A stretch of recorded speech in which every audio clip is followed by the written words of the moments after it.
who are just joining us, we'll get started in just a couple of minutes.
Thank you to those who are just coming in now. We'll get started in about a minute or so.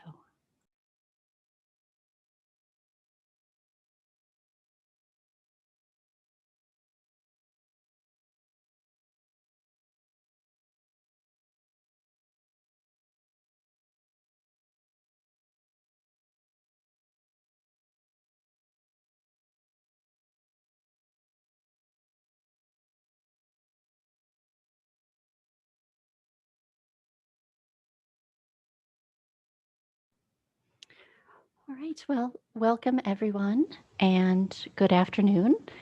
Thank you for joining us for today's virtual offering of the Library Assessment Conference.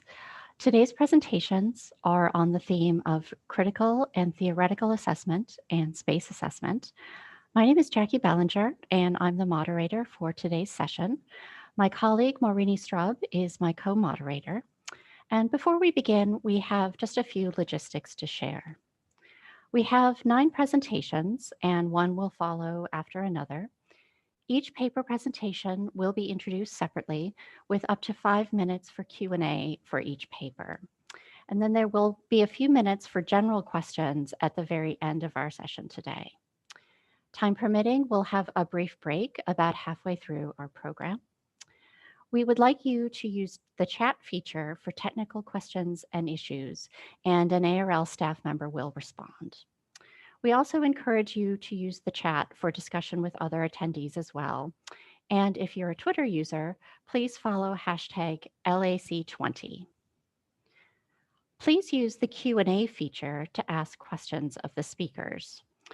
Note that we may not be able to address all questions during the time allowed.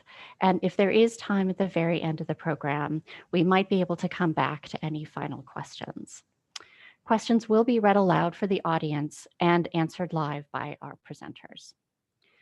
The PowerPoint slides, session recordings, and the final edited conference papers will be made available by ARL on the conference website. The session is being recorded and will also be posted on the conference website. Live automated captioning is enabled for this webinar. Please hit the CC button at the bottom of your screen to turn on captions. A full transcript will accompany the recording about a week or 2 after the event. And with that, I'd like to move into our first paper. And our first paper is Showing the Way, a UX project into navigation and wayfinding in 21 libraries, presented by Frankie Wilson, Head of Assessment at the University of Oxford. Frankie? Thank you very much, Jackie. I'm very excited to be joining you all here today from the UK. Let me just start the slideshow now. There we go.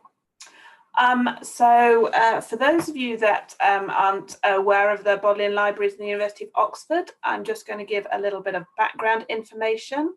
We've got 28 libraries as part of the Bodleian Libraries family, the largest of which is over 400 square meters, and the smallest is just 40 square meters, some of which are purpose-built, some of them hundreds of years ago purpose-built, and some of them within the last decade purpose-built, and others are converted houses, Victorian houses.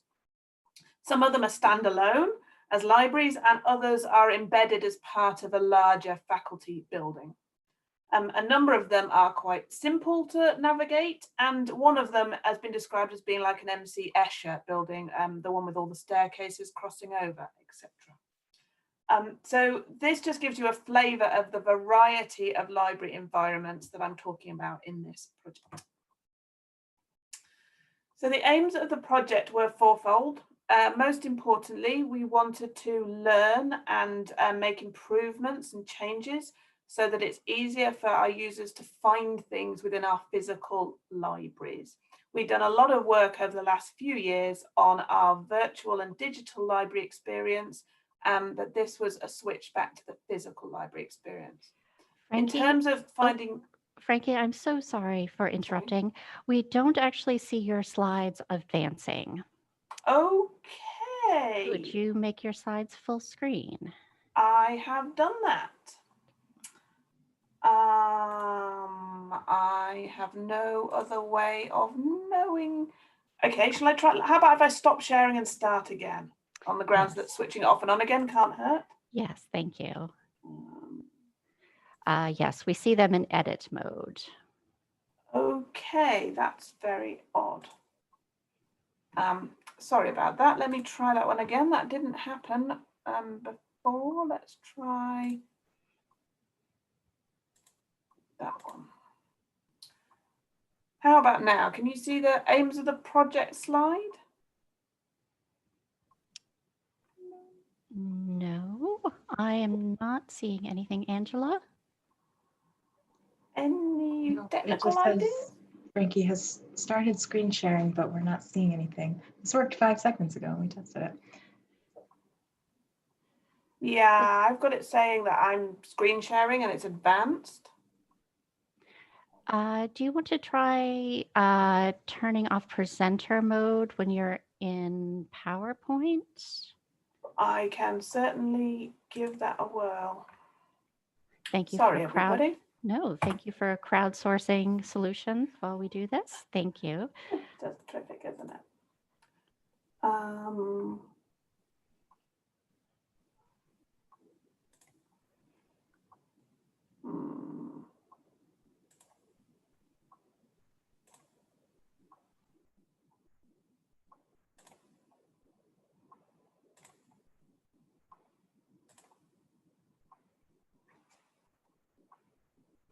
I'm hoping you can now see a screen that's got 9 pretty pictures of different libraries on it. Unfortunately, no. So. Okay. So, do you want to skip to presenter 2 and I will try and liaise with ARL colleagues to work out what's going on? Yes. Angela, does that sound reasonable to you? Yeah, absolutely. All right. So just bear with me. We are actually now going to hand over to Nancy Turner. Frankie, I'm just going to ask you to go ahead and stop your video as well, if you don't mind, while we hand over to the next presenter. So yes, it wouldn't be an remote conference or an online conference with some technical difficulties. So thank you all for your patience. We did get started right on time, so we're in great shape. So I'm very excited to hand over to our next presentation, which is Envisioning Our Future and Living It, New Library Space and How It Works for Us, which is presented by Nancy Turner, who is Associate Director for Organizational Research and Strategy Alignment at Temple University Libraries. So I'll hand it over to Nancy now. Hello, everybody. I'm Nancy Turner, and I'm at Temple University Library. I'll be starting off today's session with a presentation on our research project, Envisioning Our Future and Living It, New Library Space and How It Works for Us. In 2019, the Association for Research Libraries initiated an assessment effort calling for proposals to address several key questions facing libraries today. Our project addressed the question of how do library spaces facilitate innovative research, creative thinking, and problem solving. At that time, Temple University was preparing to move to a new main library, the Charles, a building that was designed with technologies and spaces that would indeed facilitate these activities. But I was interested in looking at the question from a slightly different angle. How do we support staff in their work to facilitate innovative research? We've got the physical capacity, but are staff trained and prepared to work in these new environments? The move provided us with a perfect opportunity to explore this question. While the move included transporting 2.5 million physical books and archival materials and 106 staff, the change was more than a physical change. What was also changing was how we accessed collections, our capacities for conducting instruction, a new partnership with the Student Success Center, a focus on specialized spaces for collaboration and technology-rich project work, and for many, the loss of private offices. Except for the dean, we are all in an open office environment. The research was divided up into two phases of semi-structured interviews with staff. The first in the spring and early summer of 2019, prior to the move. We asked about the current spaces at Payne for individual, group, and public-facing work. What were the opportunities in these spaces and what were the challenges? We asked how people imagined how their work would be changed in the new spaces. And finally, we asked about what kinds of support was received and preferred as we adjusted to the changing spaces. Interviews were audio recorded, fully transcribed, and then analyzed to discern prevalent themes and reported back out to staff. About 6 months later, after we had gone through the move, this is about a semester into being at Charles, we conducted another set of interviews with staff. 29 participated in each set of interviews with some overlap in participation. I'm going to share with you some findings illustrated with quotes from the interviews. When we spoke to staff prior to the move, just about everyone was looking forward to the natural light available in the new library. Payne was described as dark, dingy, and dirty. This is an image of what the new space looks like. While many were concerned about how the shared office space would work, for as many, this was not a big change for them. Many staff prepared for the move by purchasing noise reduction headphones, anticipating a new space where it would be hard to concentrate due to distractions from coworkers. The new spaces felt more professional, clean, and many staff liked that they were able to get rid of multiple years' worth of clutter from their old office spaces. So staff who were coming from private offices at Payne on occasion felt isolated in those offices and enjoyed being able to scan the room at Charles to see who was available. But because of the noise and privacy issues and fear of disturbing others, the casual conversations in the big work area were greatly reduced. The shared workspace did have a significant effect on how staff communicate with one another at their desks. People take to wearing headphones to block out the noise and distraction, but that also signals to others, hey, I'm not to be interrupted right now. Most of us are using Slack and email in order to quickly set up meetings or have private conversations without being overheard by others. There is definitely a self-imposed unwillingness to disturb the peace by talking loudly in this shared space. Privacy came up a lot in our interviews. In an open environment, one is always visible. So many staff described feeling self-conscious at times about this exposure, particularly the open display of work on their computer screen. Some mentioned the physical movements of colleagues around the space behind them was distracting.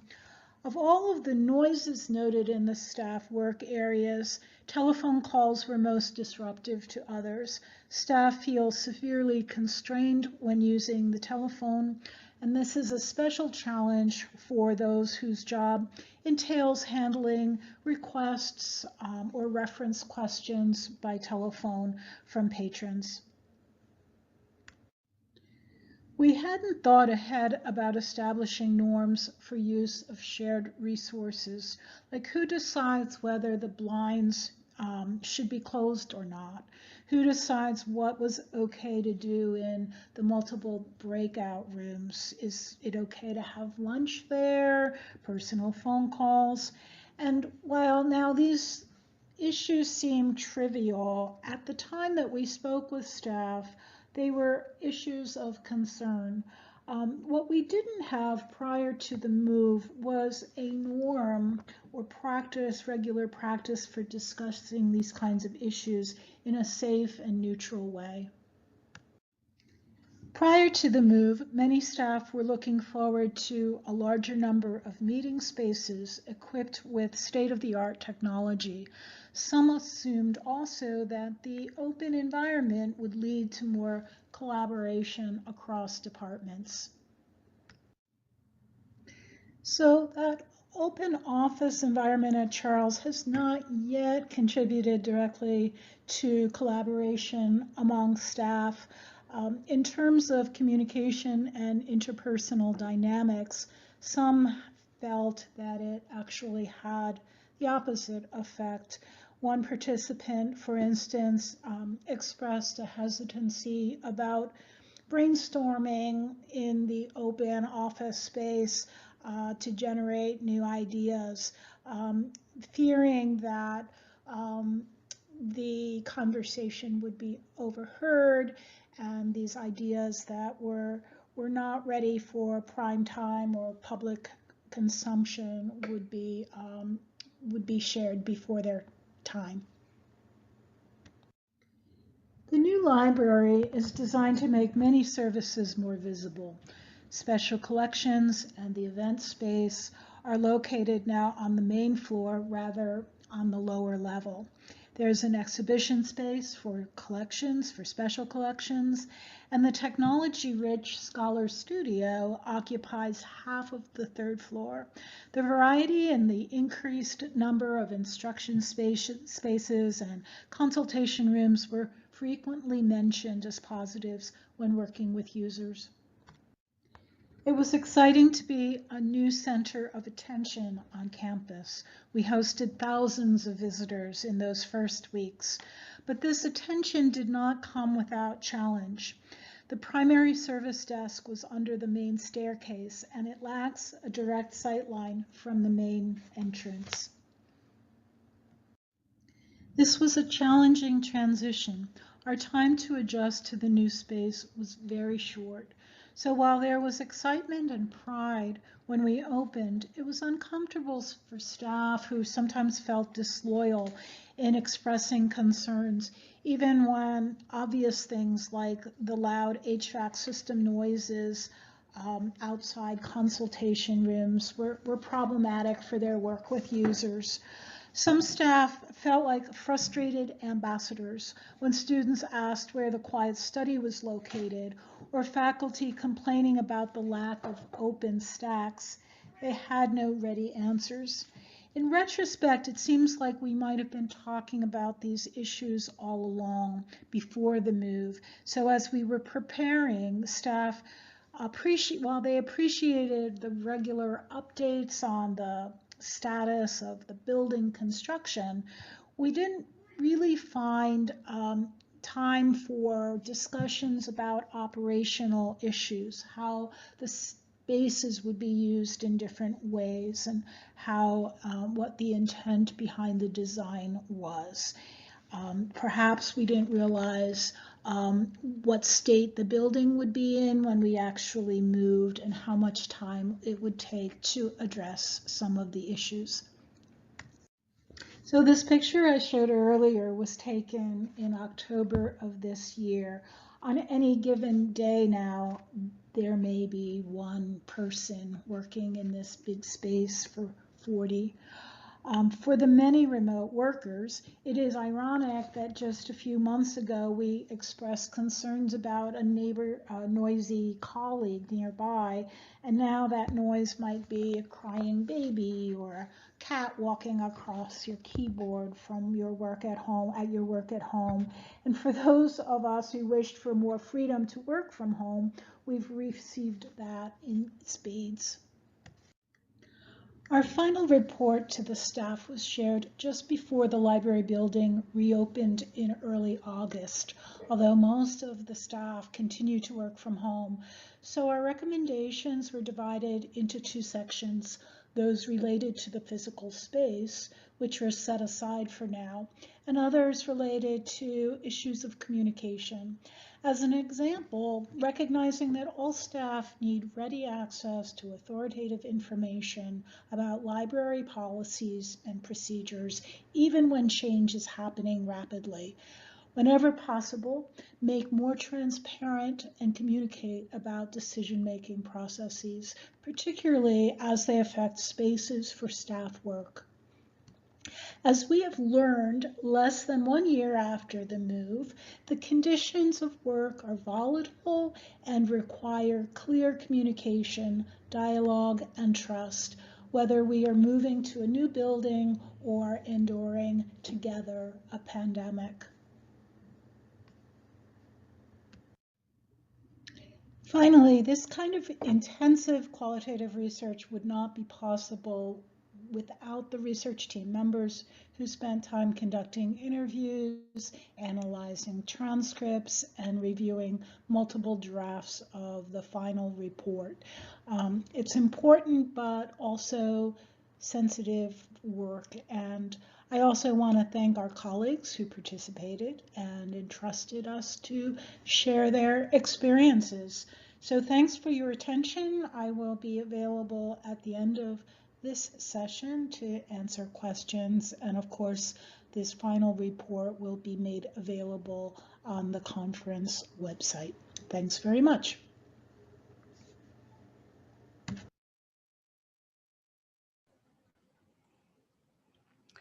Thank you so much, Nancy.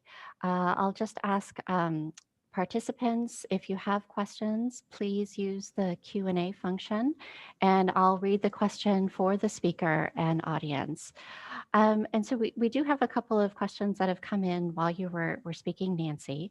One was, can you talk a bit about how managers have created opportunities or found spaces for confidential conversations with their staff? Sure.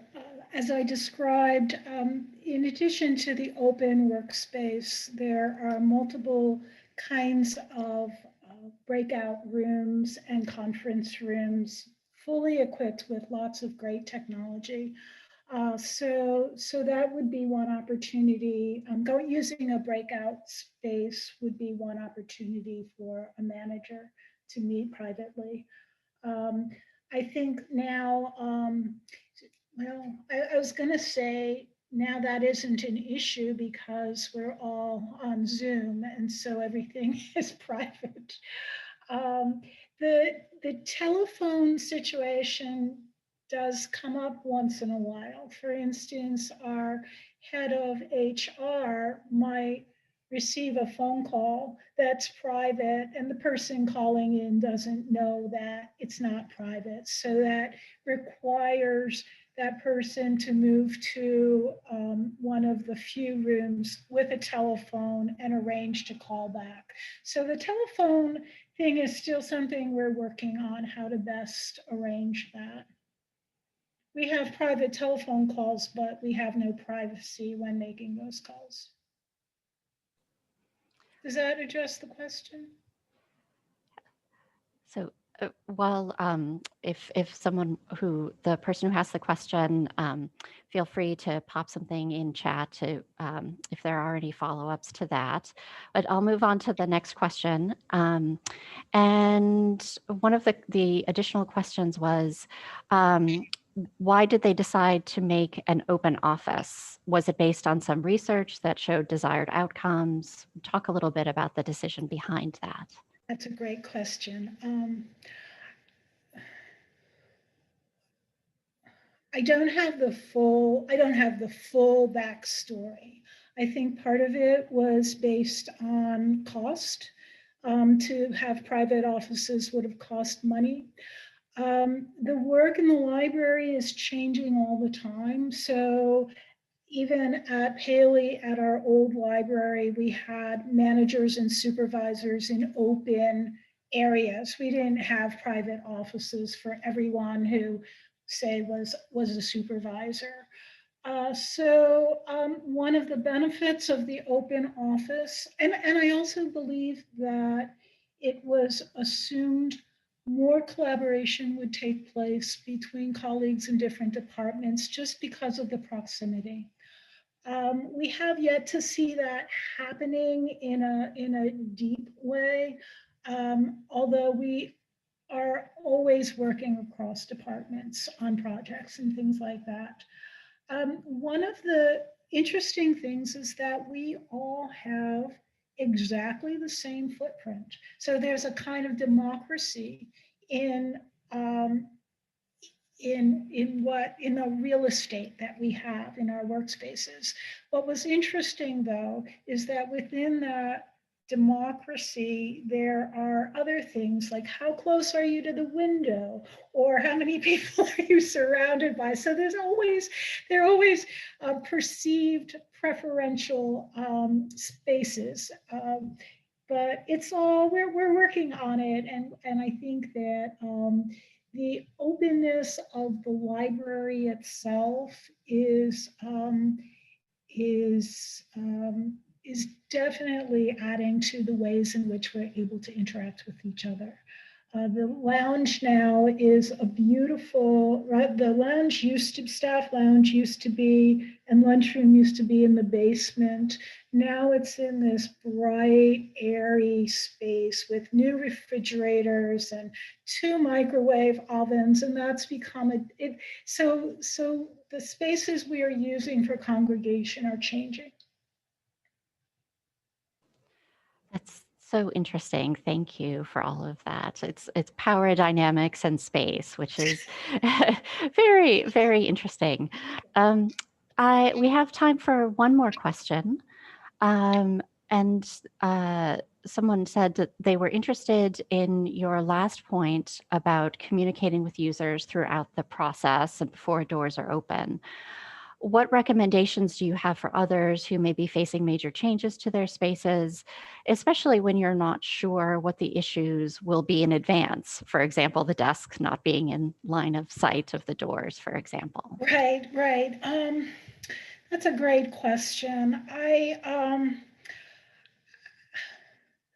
think the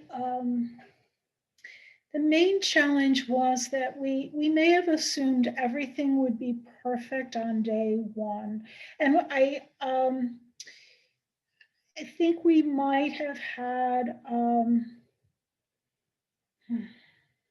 I don't have a good answer. I'm thinking that we might have had more transparency as to the open issues and maybe even a projected time frame for when technology would be installed in the different spaces. We might have,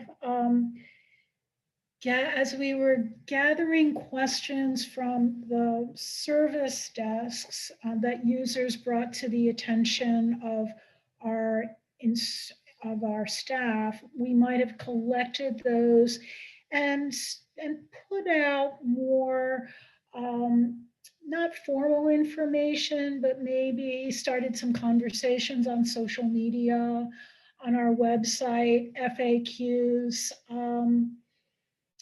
Uh, it was, yeah, I think we might have just been more open about the fact that things were changing all of the time and that we were adjusting and also wanting to hear what people's concerns were.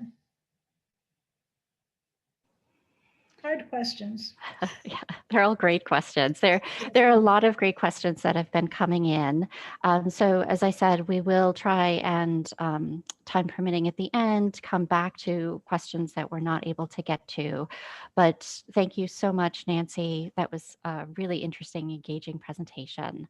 I just want to check in with Angela and Frankie and see if we're ready to come back to Frankie or if we should move on to our next speakers, Steve Borrelli and Larry Payne. We good, Frankie?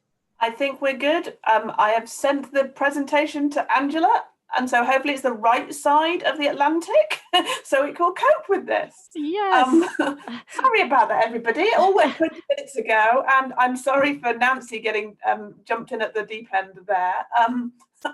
I'll start again. Thank you very much. Next slide, please. And hopefully you can now see the pretty 9 pictures of the variety of library spaces that we have in the Bodleian Libraries family. As I said a few minutes ago, we have 28 physical libraries, and they range hugely from very large 4,000 square meters to tiny 1 room in a converted house, 40 square meter libraries. So part of the issue that we knew that our users faced were how to navigate this variety of different spaces. Next slide, please. The aims of this project were fourfold. Firstly, we wanted to actually make some changes. We knew that, or rather we suspected that we had an issue from the feedback we had. We wanted to make it easier for people to find the stuff on the shelves, to find physical features like where the stairs were or the toilets or the photocopiers, and self-issue machines and other services. Generally speaking, people could find the help desks, and because they weren't under the stairs, they were usually by the entrance. There were also 3 other important aims. One was to cascade the use of UX techniques across the libraries. So it wasn't just in a small number of people who had the access to these techniques. Also as a development opportunity for frontline staff who were at lower grades, generally speaking, than those who would normally be allowed, I suppose that's not quite the right word, but encouraged to take part in this large scale project that was going to have big physical and strategic changes to the libraries. And as part of that, to embed a culture of assessment more robustly across the libraries. Next slide, please. So I just want to here explicitly acknowledge the project teams, because I had a coordinating and facilitating role here. It was these people and those that follow on the following slides that actually did the work. So the first team, and there were 7 of them, were from the healthcare libraries, which is the John Radcliffe Hospital Library, the Nuffield Orthopaedic Centre Hospital Library, the Horton General Hospital Library and the Old Road Campus Research Building Library. Next slide, please. And then we had 4 groups within the humanities libraries. We have the most number of libraries that are dedicated to the humanities.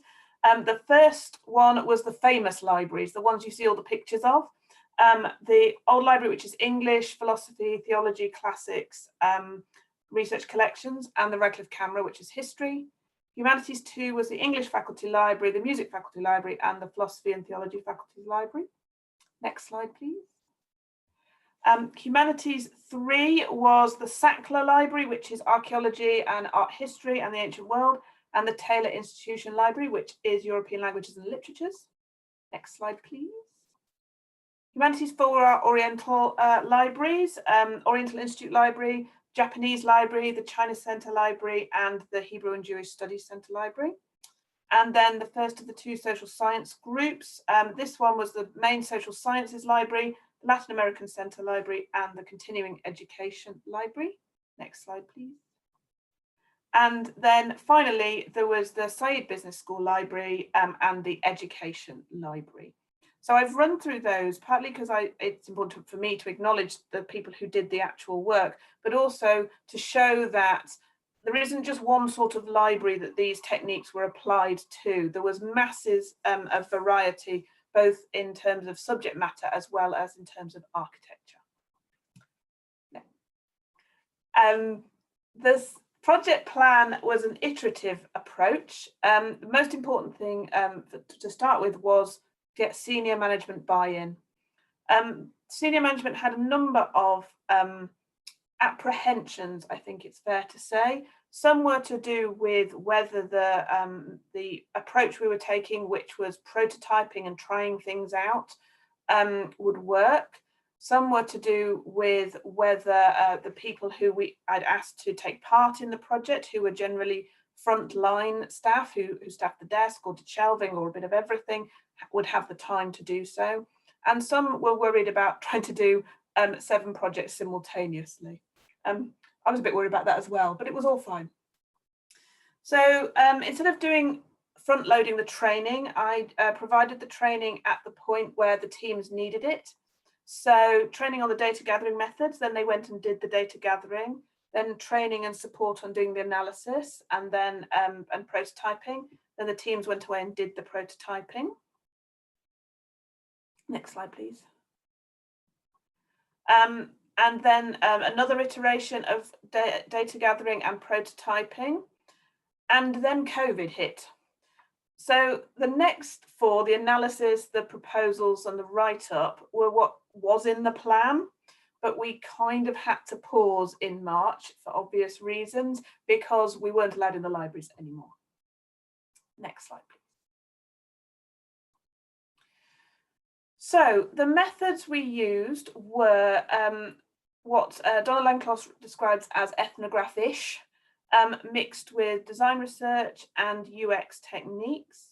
The main methods of data gathering were observation, where we did repeated observations of people, not in a specific work location, but at navigational decision points, often when they first came in, at the tops of stairs, at places where they would have to make a choice about where they wanted to go. We recruited experienced library users to do touchstone tours where they give us a tour of the library, and treasure hunts where we gave them prompts like something surprising or what I would show a new student, and asked them to go around the library and take a photo that responded to that and then talk through their choice. Next slide, please. And then we also used eye tracking. Actually based on a presentation I saw at LAC a few years ago. I had lobbied for us to acquire eye tracking glasses. And what these do, as you'll see in a moment, is they both film what the person is looking at and where they are looking. So you can see exactly what they are seeing. You literally can see through their eyes. We had novice users and asked them to do a very typical task: find this book, take it to the photocopier, then go to the group study room or something similar. And now, fingers crossed, because we think this is what killed it last time, that you can see an example of this in the following extract. So the red dot is where they're focusing.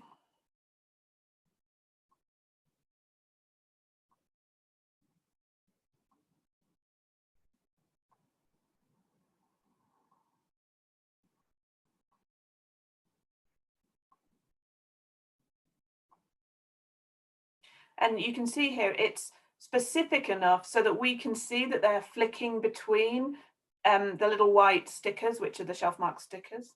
Thank you, Angela.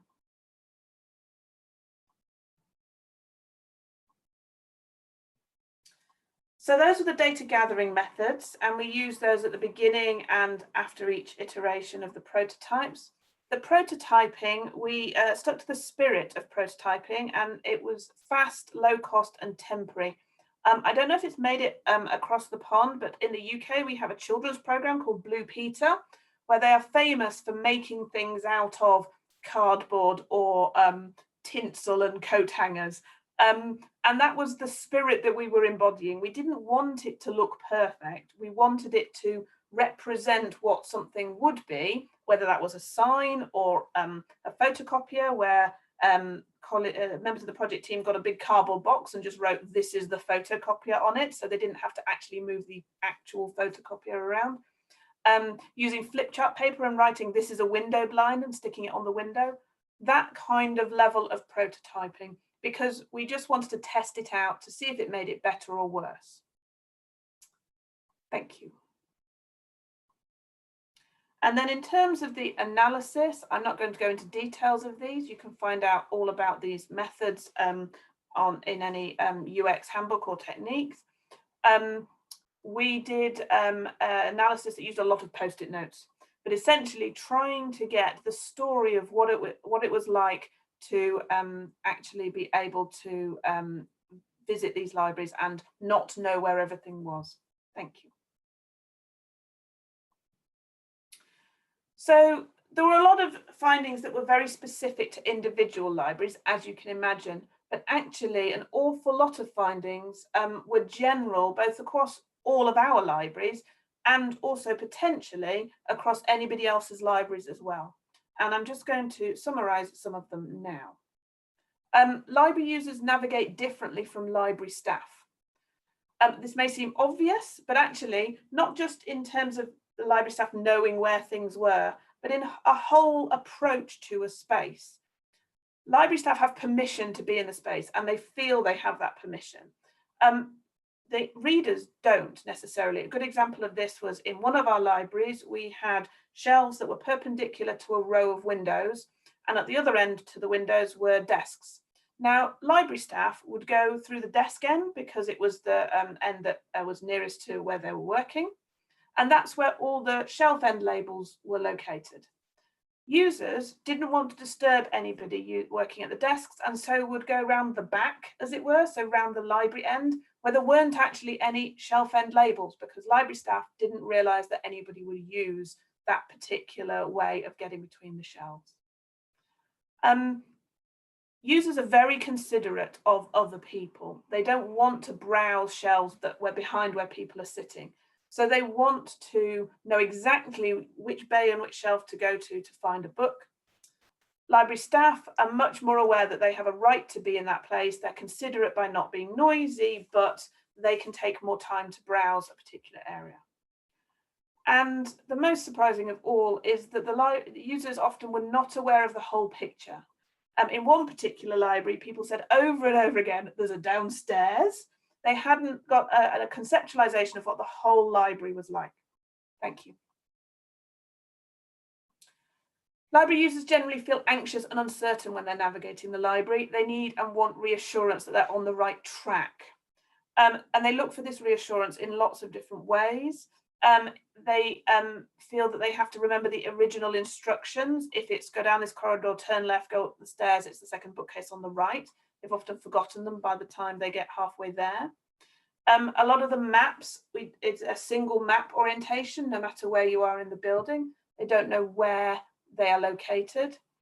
And a particular issue that we had is that we had duplicate classification runs in different parts of a particular library.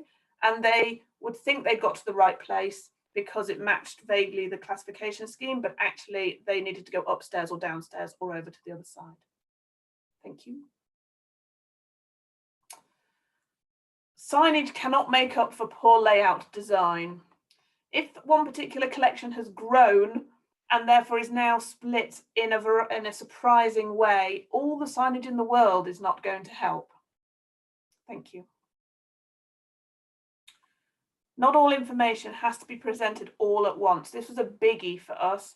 The idea that you could take people on the journey just one step at a time, rather than having complicated signs that involve you not only memorizing them, but understanding 3D geography as well. Thank you. I think you probably know this already. Well, I hope you do, but library users are not psychic. I think we do forget this. They don't know what it was like 5 years ago. So the phase 2 seating is meaningless to them. They are unlikely to have a compass about their person. Well, actually they are, because you can use your phone, but they're not going to know they have. So the north stairs is also meaningless. And if you have a location that's labeled one thing on your catalogue and a different thing in your physical space, then they are not going to necessarily be able to match the two things together. All of these were obvious as soon as we pointed them out. Thank you. This particular finding was the most surprising to me. I genuinely felt that the results would show that we had to have a single classification scheme in an individual library. But actually what we found was more than one classification scheme is fine as long as they're really obviously different, like Library of Congress and Dewey. One starts with numbers, one starts with letters. But if they're vaguely similar, that's when the confusion will occur. Thank you.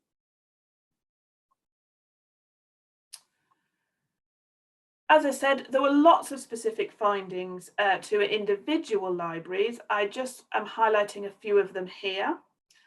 One of them was around where the best location for the self-issue machine was. This is referencing a quote from Douglas Adams, where the signage is in the bottom of a locked filing cabinet in a disused lavatory with a sign on the door saying beware of the leopard. The self-issue machine wasn't necessarily that well hidden, but it was in a location that needed to have signage so that before you would find it.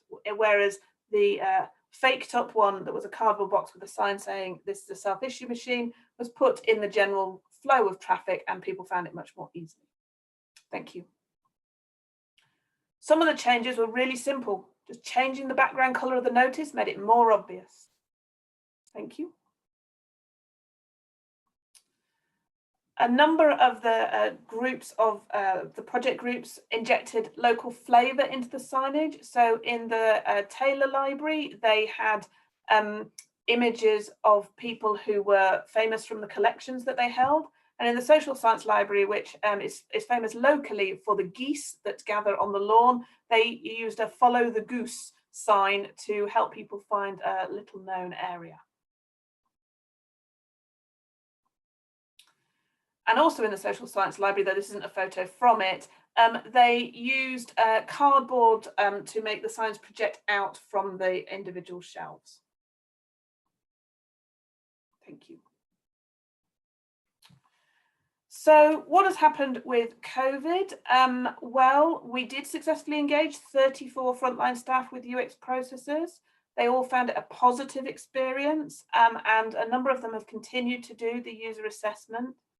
And we also demonstrated that, contrary to the worries of senior staff, users did accept prototyping and experimentation, things blue tacked to the walls and bits of cardboard, even in our most historic buildings. And on the next slide is a quote from one of the project staff who said this to me actually only last week. Good navigation and wayfinding seems even more important in these times when we want readers to be self-sufficient and to minimize face-to-face interactions with staff. What we're going to do next is the bits that we didn't get a chance to do in March. So design the new signs and maps, cost up changes to the catalogue and moving whole collections. We're also going to do the writing up and produce the handbook of principles that can then be used. And we've got a number of new refurb projects on the go, and they'll be used to help and inform that.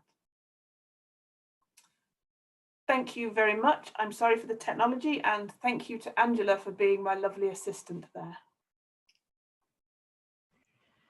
And thank you so much, Frankie. That was so interesting, and the scale of it is really quite something. So thank you. If you do have questions, please use the Q&A function. I'll read the question for the speaker and audience. And we are getting some questions here, Frankie. So one person did ask if you would be willing to just do a quick overview of the methods you used. You kind of moved through that pretty quickly. If you wouldn't mind just giving a little bit more detail about the methods that you used, that would be great. Okay, so I assume, I'm assuming you mean the analysis and methods, because those are the bits that I moved. Yes. Okay. Yeah, so these were our fairly standard methodologies in the UX environment. Rose, thorn, bud is where you ask people to review the data they have got and say, what were the good things, the roses? What were the pain points, the thorns, and what were the things with potential, the buds? And generally speaking, you write them down on Post-it notes and then start to group these things together. And so we had hours as project groups to do this. Empathy mapping and affinity mapping are ways of helping people tell the story of what their users were feeling. So taking all the Post-it notes that they've then got and the other pieces of evidence and saying, what were people feeling at this time? What were they trying to do? What was stopping them doing that? What tensions did they have within themselves? Storytelling is really important to help really focus on the experience for the users, rather than it being a purely academic exercise, but really get into what were they feeling? Why are they likely to be feeling that? How could we help address those issues? 685 is a method, alternative method to brainstorming. It's a way that's been shown to be more focused and generate lots and lots of ideas, from the wacky to, you know, we could knock it all down and start again kind of thing, through to the, well, we could just change the background color of the sign and everything in between. And then How, Now, Wow, which is the one I included the little image of, was a way of prioritizing the things that we could do. So reclassify half the library and move it all around was something that was for later, whereas you know, something like putting up different signs or changing the orientation of a map or background color of a display was something that we could do instantly. That's still a very brief overview, but hopefully a bit more of that. No, that's great. Thank you so much, Frankie. I've got a couple more questions here. Did your project differentiate between undergraduate, graduate students, and faculty users? Yes, but only because we can never get any faculty to take part. We had 207 participants, and they were all from our standing student panel, which are people who have agreed to be invited to take part in these kinds of projects. So they were undergrads and postgrads. Sadly, as I said, we never managed to get any faculty to give us their opinion when we're in the moment of trying to change things, shall we say. Other than that, no, we didn't. We just differentiated between, had they ever used that physical space before, or were they completely new to it? So that was the only differentiation that we made. Great. And another question was, with the eyeglasses that you used for part of the assessment, what provision, if any, was made if a student has a disability? Yeah, so the eyeglasses were used, and that they had a precursor. Because of the nature of them, the person who was using them couldn't be a glasses wearer like I am. Contact lenses were fine. And there were also some people for whom it didn't calibrate when we actually got the glasses on them. We still thanked them and they still got the voucher because they'd spent their time coming, but we couldn't actually calibrate what they were doing. There seemed to be no rhyme or reason for that. Sometimes heavy mascara was a problem, but when we were recruiting people for the eye tracking, we explicitly said that they had to be not glasses or they had to be able to see and navigate around without wearing their glasses. Because the other ones, the touchstone tours and the treasure hunt, weren't using the eye tracking glasses, that was open to anybody and everybody. Yeah. Yes, who knew extra mascara would get in the way of a UX project? So, Indeed. yes, I think we've got time for one more question. And this is, will the branding you have for the libraries inform the design of signs, or will you continue to encourage experimentation by library staff on how signage works? In other words, will a graphic designer be deployed to create a uniform sense of principles and colors and guidelines? Yes, they already are. I think it's fair to say we have some brand guidelines, and I alerted them as soon as we started this project that there were going to be results that would hopefully have an impact on some of that. But yes, absolutely, we will be sharing that back with the graphic designer in terms of so that they can take the best practice and the learning that we have and incorporate that into the brand guidelines. But actually, a lot of it was less about how the signs look and more about what the content should be and where they should be located.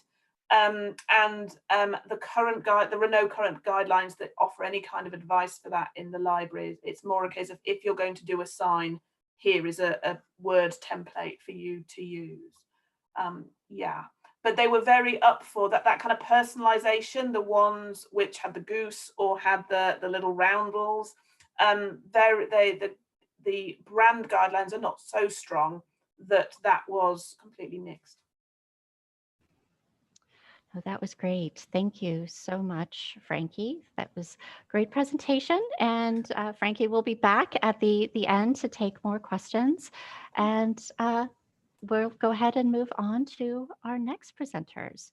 We'll go ahead and turn it over to Steve Borrelli, who is head of library assessment at Penn State University, and Larry Payne, who is principal architect at WTW Architects, with their presentation, Modern and Motivating, an exploration of student perceptions of the impact of design on productivity through architectural and library assessment lenses. So over to you, Steve and Larry. All right, good afternoon, everybody. So today we're going to be talking about the impact of a recent renovation of the ground floor of the Petit and Paternal Library, which opened in August of 2019. We call this space the Collaboration Commons. The space was designed by WTW Architects, the same firm who about a decade earlier designed the floor above the space, the Knowledge Commons. This renovated space, the Collaboration Commons, we'll be discussing today, was informed by an assessment of the above space and integrates a few recommendations from the findings. Let me introduce our research team here. So I'm Steve Borrelli, obviously the head of assessment at Penn State. Next to me in the image is Lana Munipp. She's an analysis and planning consultant in the library assessment department. She and I led the assessment that we'll be describing. Larry Payne, senior principal at WTW Architects, led the team that put together a pretty fantastic space, and you're going to hear from him in just a moment. Slide, please. So in a moment, I'll turn it over to Larry, and he'll talk with you about relevant characteristics of today's students and considerations in programming the space. And then I'll talk about our assessment and what students using the space had to say. And I'll turn it over to Larry. Thank you, Steve. So we'll start off initially by just talking about the nature of today's students. So today's students really are that first generation of people who grew up during, we would say, the era of ubiquitous technology. That is, technology is really found everywhere today. It's universal, common, and far-reaching. They've grown up during the information age and are very technically savvy. They are also more demographically diverse than previous generations and in constant contact via social media. So while the internet can provide 24/7 access to information, it can also encourage learning in isolation, especially during the current pandemic. So although today's generation can learn anywhere, they can also tend to have weak interpersonal face-to-face and problem-solving skills. In contrast, new academic library models provide a forum for students and faculty to collaborate, enjoy fellowship, engage in healthy debate, create and challenge ideas, and experience learning and discovery in a multitude of meaningful ways. So like many buildings on college and university campuses today, libraries are embracing technology and a never-ending evolution of effective learning. Given our national experience in student life and academic facilities, we facilitate the process by asking the right questions during programming, providing insight on how to attract and retain students in the kinds of collaborative spaces that we'll review today. So really the institutional response today has been to generally make everything fast, easy, and convenient. Educators are giving more and more collaborative projects that also promote critical thinking. However, since there are various types of learners, there is a need to really provide varied settings for study and collaboration. These types of flexible environments, regardless of the building type that they're located in, really do support how students live, learn, and work today. They permit students to engage each other and apply concepts of critical learning, active learning, instead of merely just sharing content. And finally, technology really must enable rather than control learning. That is, adequate and equitable access to technology and strong Wi-Fi is just expected today, and tolerance for dead zones is really quite low. So as I mentioned, there are various types of learners and learning styles. It was not until I started working with librarians and sharing research that I finally understood why I excelled in art and visual communications classes early in my educational career, and maybe not so much in English and math classes. I really feel now that it was because of the environment that I was learning in at the time. In art and visual communications, I was hands-on and I was an active learner versus a passive learner in more standard classroom settings that at that time were just rows of tables and chairs. I found that to be true in my own personal experience, but I believe if you ask any educator, they would agree with Lewin's quote. Kurt Lewin was a German-American psychologist known as one of the modern pioneers of social, organizational, and applied psychology. Lewin is often recognized as the founder of social psychology and was one of the first to study group dynamics and organizational development, which leads us to the discussion of proxemics. Simply put, proxemics is really the study of how we humans use space when we're communicating, how close we stand to someone, whether we touch them, and how comfortable we are when we're apart is really just the study of proxemics. The generally recognized four realms of proxemics, as you see on the slide, was developed by Edwin T. Hall in the 1960s. He was an anthropologist and cross-cultural researcher who studied space and how we use it. We generally consider the first three realms of personal territory when programming collaborative environments that you'll see coming up. Physical territory really considers how furniture is arranged, the types of furniture provided, other accessories from desktop outlets to movable walls and whiteboards to small tables that can double as stools. We not only work to arrange furniture so that it can provide for different types of personal territory and learning styles, we also carefully consider concepts like acoustics, biophilia, and the psychology of color when designing these types of collaborative spaces. As an example, off-whites, light yellows, light grays with pops of color are very appropriate for collaboration and active learning environments, whereas reds, although impactful, can be distracting, raise blood pressure, and even make you hungry. So I just want to touch briefly on the impact of the ongoing pandemic because it does relate to what Steve and Lana will discuss. CDC recommendations will continue to impact furniture layouts, as well as administration and user perceptions of what really constitutes a full space for the foreseeable future. Previously, study groups typically working within each other members' personal space. For today's new normal, personal space will generally only be appropriate for family and significant others, as social space distance requirements continue to increase and change. Study groups will either be taking up additional physical space when compared to pre-pandemic programming guidelines, or there will obviously be a mix of in-person, hybrid, and totally virtual collaboration. Regardless of the means for collaboration, and given students' desire to physically be around other students engaged in similar activities, we anticipate libraries will see a demand for increased quantities of group study rooms outfitted with collaborative technology. So please keep these points in mind as Steve discusses the findings of the study he oversaw. So this was a renovation in the range of about $21 million. And so naturally, library administration wanted some evidence of the impact of the space to confirm both that it functioned well and so that they could report back to the donors and the university that their funds were well spent. So we developed a few research goals. I'm going to talk about a couple of them today. We'll be talking about how we identified how students are using the Collaboration Commons and investigate student perceptions of how the space supports their academic work. It is a mixed method study. We started off by conducting 34 in situ semi-structured interviews, and our interviewees represented 23 different majors and academic levels from freshmen to doctoral students. The goal of the interviews was to collect multiple accounts of student experiences in the Collaboration Commons from which across-case themes related to use and perception of the space would emerge. We augmented the interviews with a focus group session with our student advisory board aimed to bring greater depth to data collection. We had 14 people that day, 8 undergraduates and 6 graduate students.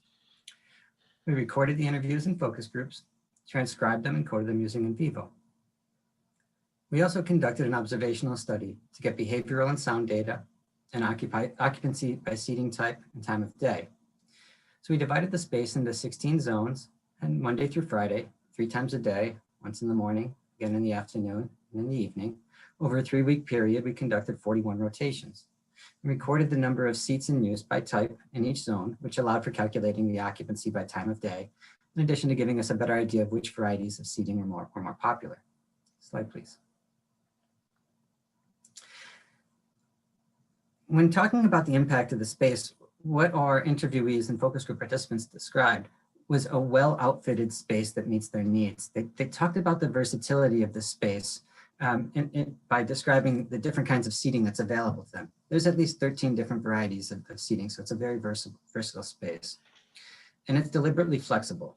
Students can choose whatever type of seat or table they're comfortable with and move it where they want, right? So it intentionally accommodates different activities or preferences from active collaboration to individual study. These whiteboards you see in the image are hugely popular, and these, along with the powered furniture, the outlets being everywhere. We have outlets in the floor, in the tables, in the chairs, in the walls, in the columns. There's outlets everywhere, as well as large tables. These were the elements that students said had an impact on their productivity. They also described several motivating characteristics of the space. They talked about how open it was, right? Kind of that physical territory that Larry was discussing. It was noted by the students, as were the colors, the windows, and the brightness, as well as being surrounded by others working similarly, right? So there's a community aspect to this that's I think is very important. The most discussed characteristic of the space in our interviews was the lighting and how it helped them focus. Participants talked about how dark the rest of the library is in comparison. When we conducted our interviews during the day, the conversations about lighting were dominated by discussions of natural lighting. When we conducted those interviews in the evening in the same locations, instead of discussing natural lighting, our interviewees were discussing about the impact of the white lights that are overhead, and they contrasted those with the yellow lights that are available throughout the rest of the library. And they referenced those as less dreary. Apparently we have a dreary issue in the rest of the library. This lighting is responsive and it adjusts to external light levels, so it does affect your experience while you're in the space. And when we talk with students about what makes this space different from other spaces on campus, our interviewees discussed the resources, the collections, the personnel, the services, and that the library is the place students believe is where you go to get your work done. They know that when they come to the library, they can find quiet places to focus and find motivation from a critical mass of people similarly engaged in academic pursuits. And I think this idea about having an engaged critical mass of people in the library has broader implications than just how well the Collaboration Commons is equipped, and I think is key to the success of libraries, particularly on residential campuses going forward. We need to continue to put effort into being the place where you go to get your work done, provide motivating environments with the combination of resources, services, and spaces equipped to meet the needs in ways dorm study spaces and computer labs don't. Slide, please. I'll talk a little bit about our group study rooms. These are pretty good sized rooms. They're very spacious. You can write on all the surfaces on the walls. All the walls are glass and they're writable. There's very large monitors in there to connect your device to without any wires. I think we use Solstice technology. Basically, they're new and they're shiny. And we added 16 of these with this renovation, which brought the total up in the facility to 37. Now, as you would imagine, our interviewees discussed the group study rooms as being the preferred space for collaboration or active studying with peers. They also discussed how the group study rooms provide a freedom to interact in ways that the open spaces don't. So they feel free to discuss without interfering with others, right? So they can debate and argue points and such, another aspect of the community. So that's another aspect that came through in the interviews was this consideration for others in the space. They're talking about taking their phone calls outside or talking in hushed voices in the common area. They're conscious of their behavior and how it impacts those around them. When we look at the impact of adding these group study rooms, we did a fall to fall comparison, comparing fall 18 to 19, and our reservations were up over 70%. And on average, each of the 37 rooms is booked 5 times a day for an average of 12 hours per day. So that added capacity is clearly accommodating previously unmet demand. Slide, please. We visualized occupancy across the 16 zones by time of day. For the sake of time, I'm not going to demonstrate this, but there is a URL at the bottom, and if anybody has trouble accessing it, reach out. I'll get you to it. The Collaboration Commons is designed for collaboration, so there are lots of large tables to accommodate 4 or 5 people. And as Larry's discussed, how deliberate choices were made so that the room feels spacious. When you're in there, you're not on top of one another. You have a good deal of space. Unfortunately, this can result in a perception that the space is fuller than it really is. So while there's a substantial amount of group work happening among interviewees, only about 25% of our interviewees were in the Collaboration Commons for active collaboration. Another 25% were there to study in parallel with their peers, and a full 50% were there working independently. Our interviewees told us that they often don't even look for a seat in the space in the afternoon because they perceive it to be always full. When in reality, across those 41 observations we did, we never observed the space at more than 50% capacity. So we're inferring that the configuration does result in the perception that the space is fuller than it is. Larger tables have lower occupancy percentages. And of the 348 seats available, about 10% of them are stools or ottomans, right? And these are used substantially less than seats with a back. So this 10% of the 348 seats does negatively affect the overall occupancy percentage. Slide, please. So in terms of implications for future spaces, build on what the library represents to students, a community space that has a critical mass of people similarly engaged, which motivates for productivity. The study really illuminated to me the impact of design elements like lighting, color, space, sight lines, the impact of proxemics, all the stuff Larry was just talking with you about. As an assessment guy, I'm really very practical, and so I don't pay enough attention to this stuff. So definitely trust your design teams. Don't underestimate the impact of the elements which contribute to motivating users in our spaces. In our spaces, we didn't observe as much collaboration happening as we once thought there would be. So continue to provide a balance of spaces. And if occupancy percentage is impacted, as occupancy percentage is going to be impacted by the furniture selection and types of furniture you put in there, consider that if you're going to use occupancy as a measure and desire a higher occupancy percentage, you might want to include more spaces for individuals or small groups than larger groups of 4 or 5. Right. Thank you.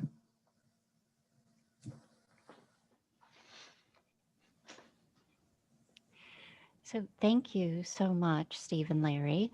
Again, if you have questions, please use the Q&A function, and I'll go ahead and read the question for the speaker in the audience.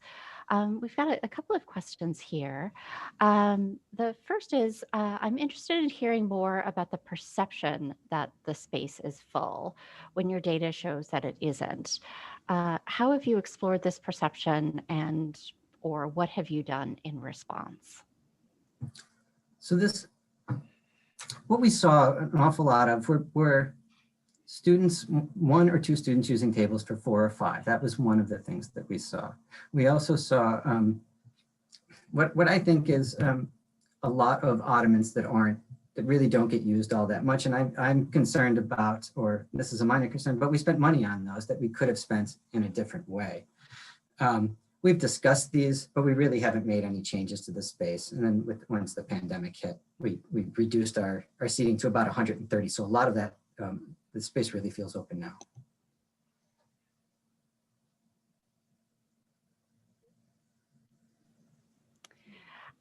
One of the other questions we had was, are there any campus partners that have been brought into these new spaces? Yes, we have a 3D immersion lab that I believe we've partnered with Teaching and Learning with Technology, but I may be off on who our partner is there. That space was just about to get up and running when the pandemic hit, so I'm not sure that they've even begun offering services there. But that is an incredibly impressive part of the facility that we didn't even begin to assess. Like I said, it wasn't open yet. Great, thank you. Does the occupancy or level of group work, did you see that changing at times throughout the day? I honestly, I'd have to take a look at the data and get back to you on that. I'm sorry, I don't have that in front of me. I know I can say that when we were in design for both the collaboration commons and the previous project that Steve referenced, the knowledge commons, when we were there during the day watching how students use the space, and during the course of the semester, we saw that there was, especially towards finals, you could not find an empty chair in the knowledge commons and the collaboration commons. So Steve and I were talking about this late last week, where it really does seem to have, it morphs over the course of the semester based on the demand. And that during finals, it seemed like students were more willing to get into closer to each other's personal space than during the midst of the semester. And if I can just build off of what Larry was saying there, this was one of my concerns is study after study that we had been doing. We would hear from students that particularly during finals time, they can't find a place to sit. They talk about wandering the library for about a half hour to look for a seat and ended up sitting on the floor in a hallway or in the stacks. And so I was concerned that the perception of the space being full would further impact that. I can't tell you if it is or not, but I can tell you this is a very popular space with our students. I do think that the type of furniture that we put in, it's obviously not a high density space. It's not intended to be, and as a result, there's going to be empty seats, right? If you have tables for 4 or 5 and you're by yourself, you're not going to go sit next to 2 other people that are sitting at those tables. It's just not. It's not the way we work here. So this is a slightly broader question, which is, I think, picking up on what Larry had said kind of at the start about thinking about the current generation of students that we're building for. And the question is, do we build for today's generations or future generations? And how can we build buildings that are sustainable over generations? Well, I can take the lead on that one. So one of the things that Steve mentioned was that there's outlets and power everywhere. Until wireless power is the norm, we're going to need plugs. And Steve had mentioned that there are plugs in the floor and in the furniture. The one thing that we did actually almost 10 years ago, because these projects have continued at Beatty and Paterno, have been to install low profile raised floors. So that is basically a raised floor that gives you about 4 inches of plenum space where you can run your power and data, and you can easily move it, especially on the collaboration commons. That space was a slab on grade. So there was no occupiable space below the collaboration commons. So we saved money by not trenching the floor. We simply built up the floor 4 inches because we had the headroom, and we were able to put outlets all over the space that worked with the current furniture layout. And then because it is modular and flexible, it gives you the ability to move those outlets much quicker and much more cheaper than if the outlet was core drilled into the floor and you had to move it over the course of a night. The facilities folks at Beatty and Paterno have loved this system, and that's why we've been using it for over 10 years now on multiple renovations to this facility.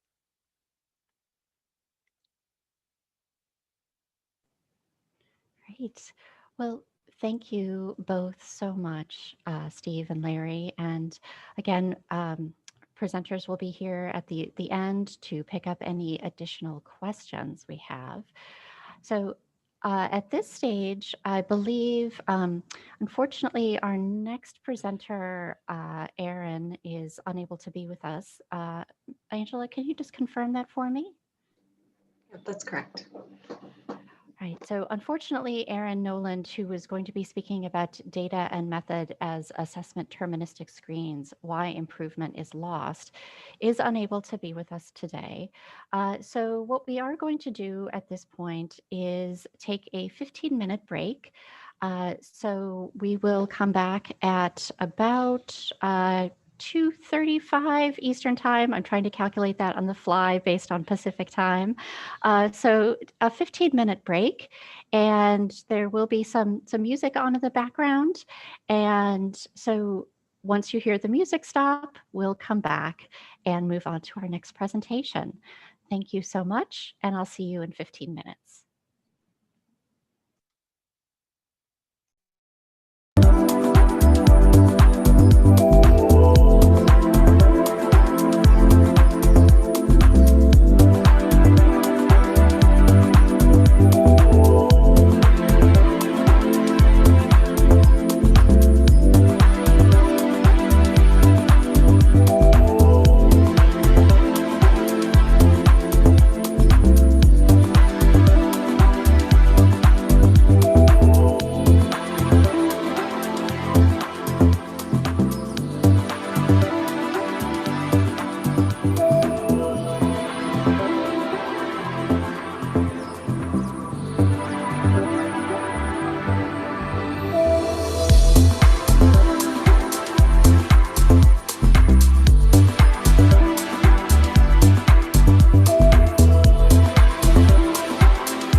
It's getting cold out there, which means that special time is upon us when the New York Lottery releases their seasonal scratch-off games.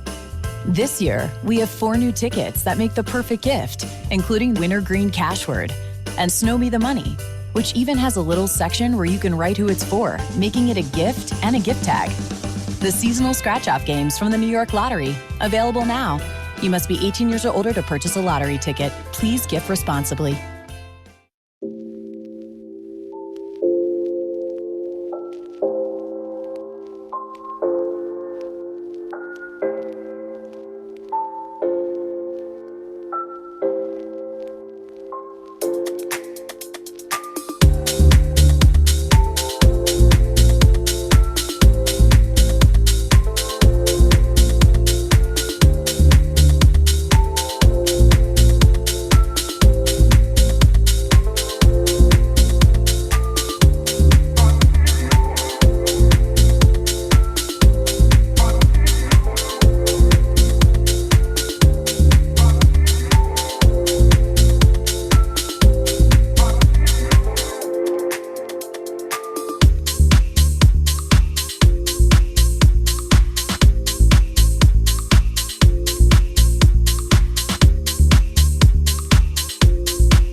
Alrighty, welcome back everyone, and we're about to begin the second half of today's session.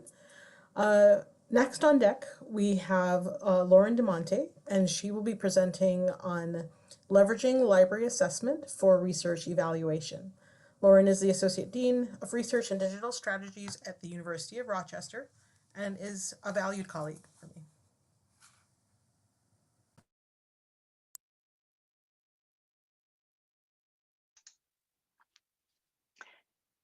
Hi, everyone.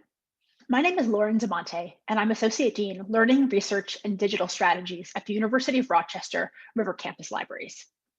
Today, I'm going to discuss leveraging library assessment for research evaluation. My goal for this presentation is to make the case for academic libraries to be much more involved in the research assessment at their institutions.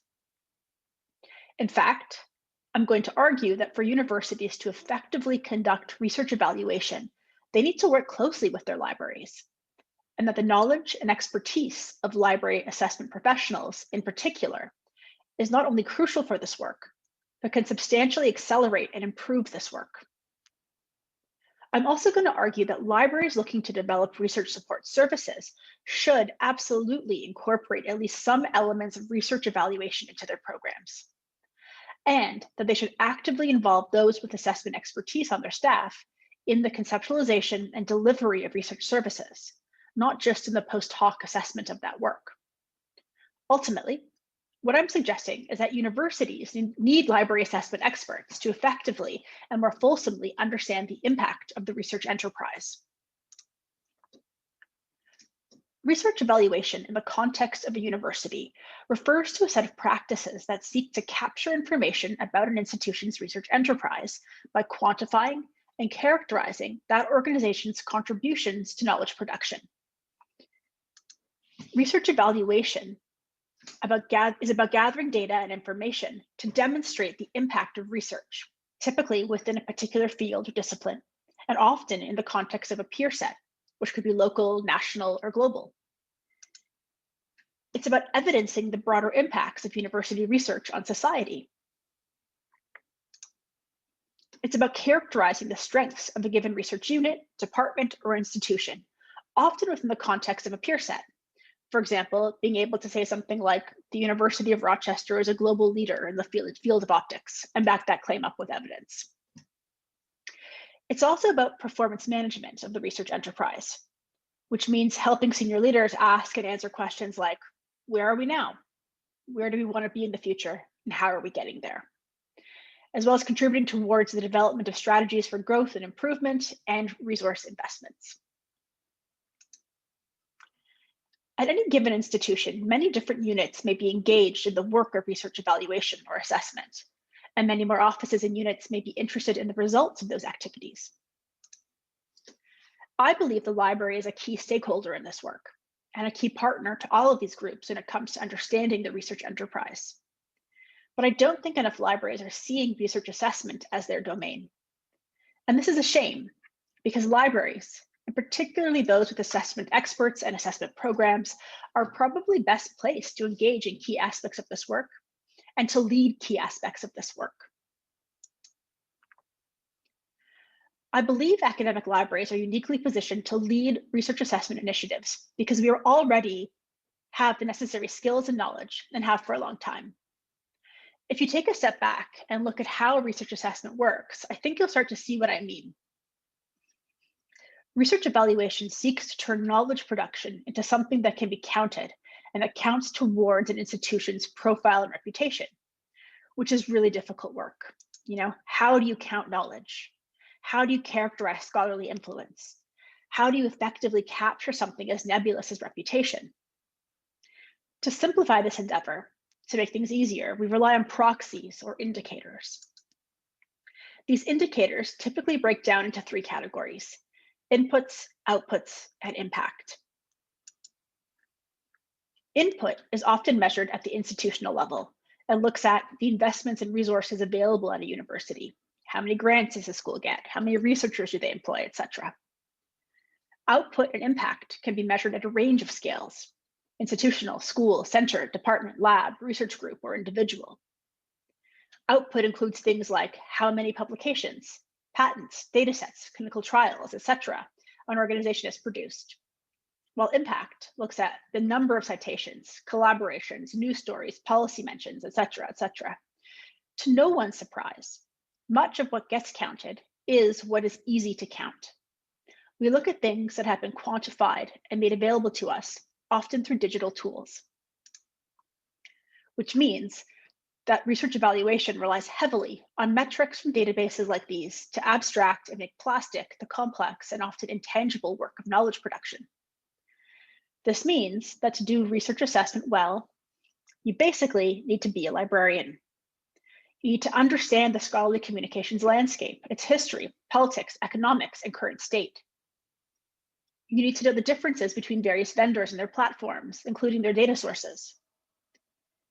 You need to understand how author metadata and authority control work. You need to be able to analyze and explain how indexing works. You need expertise in data analysis and benchmarking. And you need to understand things like research classifications. Finally, you need to be able to connect all of this stuff to the production of bibliometrics, of ranks, to the production of the very notion of impact. What I think is so interesting about how research evaluation typically plays out is the emphasis on metrics, on the numbers. As I said earlier, research evaluation is about characterizing knowledge production and the impact of that knowledge on the world. Both conceptually and practically, this is a difficult thing to do. One might even be able to characterize it as a wicked problem, right? It's a space with incomplete, contradictory, and changing interpretations, requirements, and meanings. To simplify, we reach for easy to access proxies like data. We have a sense that metrics are the answer, but I'm not sure we pay enough attention to the questions that the metrics purport to answer. And it's here that I think assessment professionals have the greatest potential to make powerful contributions to research evaluation efforts. Skilled assessment professionals can help refocus our work on the questions we seek to answer, to help us develop outcomes and new ways of thinking about impact, and to help us avoid simply interpreting or narrativizing the data that happen to be available. And assessment professionals can help identify specific actions, projects, or efforts that can help advance this work. In other words, assessment professionals can help push the work of research evaluation into a more strategic space for the library and for the university. What do I mean by this? Let's look at an example from the University of Rochester. The library has been participating in research evaluation efforts at the University of Rochester for about 3 years now. This iteration of the work kicked off when the Vice Provost for Global Engagement gathered together an ad hoc team to understand the university's position within various global rankings. The initial group included folks from institutional research and from other research-focused units within the School of Art, Science, and Engineering. Very quickly, the team realized that they faced a gap in knowledge around the citation and bibliometric parts of the work. Through really smart advocacy and relationship building from our library dean, our data librarian was invited to participate in the group in 2017. I'll note, we did not have an assessment librarian at that time. The work started off very data-focused, essentially vetting the data in Scopus and Web of Science alongside the rankers' methodologies in an effort to make sense of the university's position. The team's approach to the work at that early phase was very much in the framework of, we have the data, now let's find the question. And we found a lot of bad data. No surprise, there's a lot of bad data out there. Over time, the work evolved to take on a more strategic approach. And we started to consider questions like if and how well do these databases represent the knowledge production at the university. This more mature phase involved taking on an institution-wide approach to engagement and data analysis, as well as data governance. We started to think about how we categorize research, how we define concepts like student or faculty, and how we produce data about those concepts. We asked questions like, where are the misalignments? Why do they exist? Where are there opportunities for developing a shared understanding? We also worked at building an institution-wide foundation for understanding what it is we are trying to assess or evaluate. We had to develop a value proposition for the work itself, for the very efforts we were undertaking. As we progressed, we were able to identify very specific projects and strategies to move us forward, as well as new partnerships and collaborations to create a whole institution approach. And we continue to evolve and to ask more mature questions like, what does good representation mean in this context? And how do we know if that representation is good? To get there, we had to engage in a lot of local data collection and cleaning work, as well as a lot of need finding work across the organization to understand how individuals, departments, schools, etc., conceptualize notions of research, how they thought about evidencing impact, and if and how those approaches aligned with external evaluation frameworks and characterizations of university research. As part of that work, we engaged in a lot of communication work and data storytelling to build understanding and buy-in. We also started to engage in big library-led initiatives, like a university-wide ORCID project that integrates with enterprise data systems. And by engaging our partners and users more deeply in the work, we were able to push further to start asking things like, what is the relationship to research evaluation work and the broader research strategy at the university? We've moved beyond a focus on rankings to discuss global profile and reputation and its connection to the research enterprise, which has led to creating more partnerships and collaborations with the library and other parts of the organization. What we have here is essentially an evolution from a micro-assessment framework to a strategic assessment framework that took several years to develop. We moved from a very functional focus on the data-driving global rankings to a strategic investment in research intelligence, with the library playing a leadership role. And I think that the lens of an assessment librarian would have helped accelerate this process. The knowledge and expertise of an assessment professional would have brought us to these core questions much sooner. Why do I think this? Because assessment professionals have the right knowledge and a powerful toolkit to help guide efforts of this type, no matter the topic focus. Whether the goal is to assess a collection, a service, or the research enterprise itself, having an assessment design framework organized around questions like, what is the purpose of the assessment? What level of assessment is needed? What is the focus of the assessment? And what resources are available? Creates the conditions for a successful project that can very quickly get to the heart of the question of the project. Now, this probably sounds silly to this audience, since you folks have internalized this way of working and matured beyond these initial questions. But to those without this training, this expertise, such an approach does not come as naturally, and we end up taking a very long and winding road. With the help of an assessment librarian, our initial emphasis on simply finding and unpacking rankers' metrics and methods would likely have been reframed around the question, what is the purpose of this work? And we would have been taken through a framework like this. And I believe this kind of thoughtful refocusing would have pushed us into the strategic space faster, as well as created a stronger foundation for contextualizing the team's efforts and for building buy-in across the institution. I also think this perspective would have helped create clearer and more immediate understanding of the library's impact on research evaluation and its strategic role in supporting the research enterprise. I mean, we got there, but it took a while. And it's really only in reflection and in subsequent discussions with our director of library assessment, who joined us in 2018, shout out to the incredible Marie Strub, that I've come to understand how we have reinvented this wheel with the research evaluation effort. So I implore you to learn from our efforts and to include library assessment professionals and a library assessment perspective in how you develop research support services. I also recommend that you incorporate some elements of research evaluation into your research support programs and in partnerships and relationship development. Combining assessment and research support beyond post hoc assessment has the potential to lead to a high impact expansion of library assessment programs that supports university goals. The library becoming a leader in the development of assessment frameworks for the research enterprise.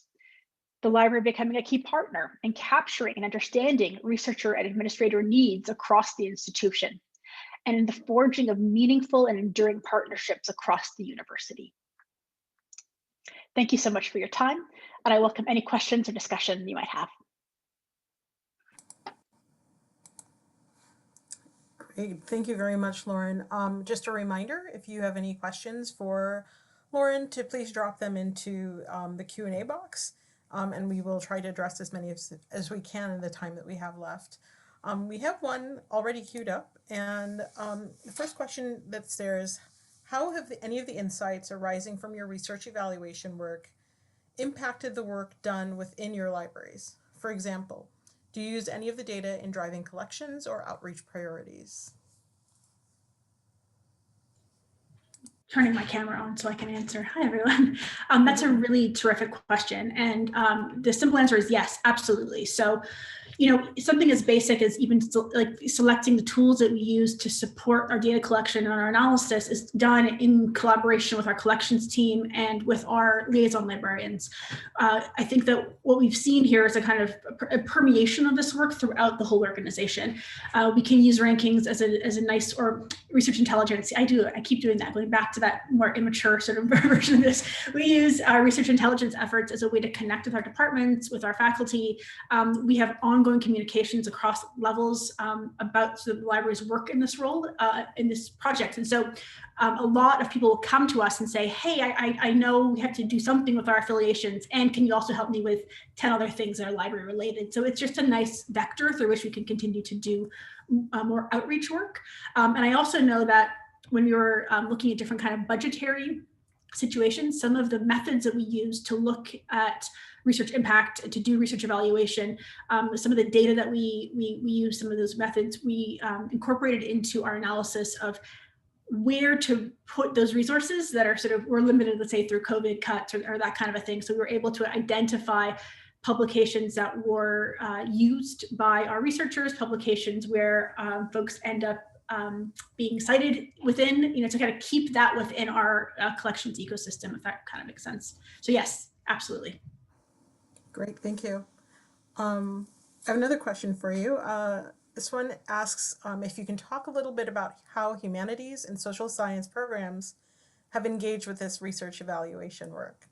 That's a terrific question. And I will admit that this is an ongoing issue.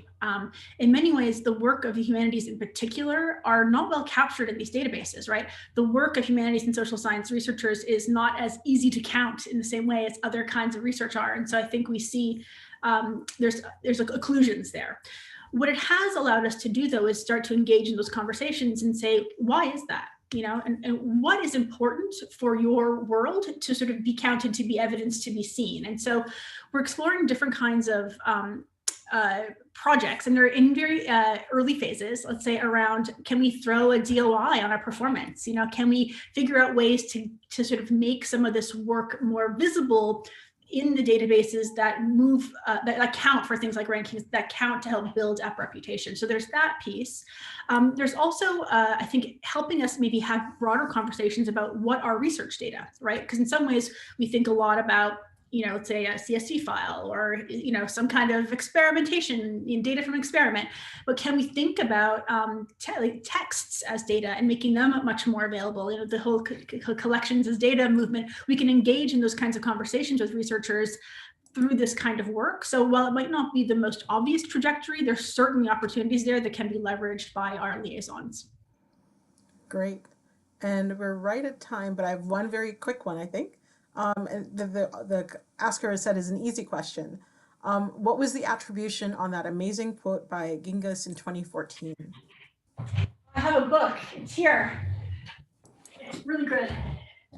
It's bibliometric and research evaluation. That's where it came from. I can send my bibliography here. It'll be in the proceedings. That would be great. Thank you so much. Great to see you here. Thanks for joining us. And thank you so much, Maureen and Lauren. And that is not something that you can do in the actual library assessment conference where we in person is just pop over to your bookshelf and get the book for the reference. So one of the benefits of being remote. So next we have undergraduate students' attitudes about search data privacy in academic libraries, a qualitative research study. And this is presented by Laura Gariepy, Associate Dean for Research and Learning at Virginia Commonwealth University Libraries. So over to you, Laura. Great, thank you so much. Could y'all confirm that you can hear me okay, please? Yes, we can hear you fine. Excellent, thank you. I missed the tech check earlier, so just wanted to make sure. All right, well, thank you so much for being here either this afternoon or this morning, depending on where you are.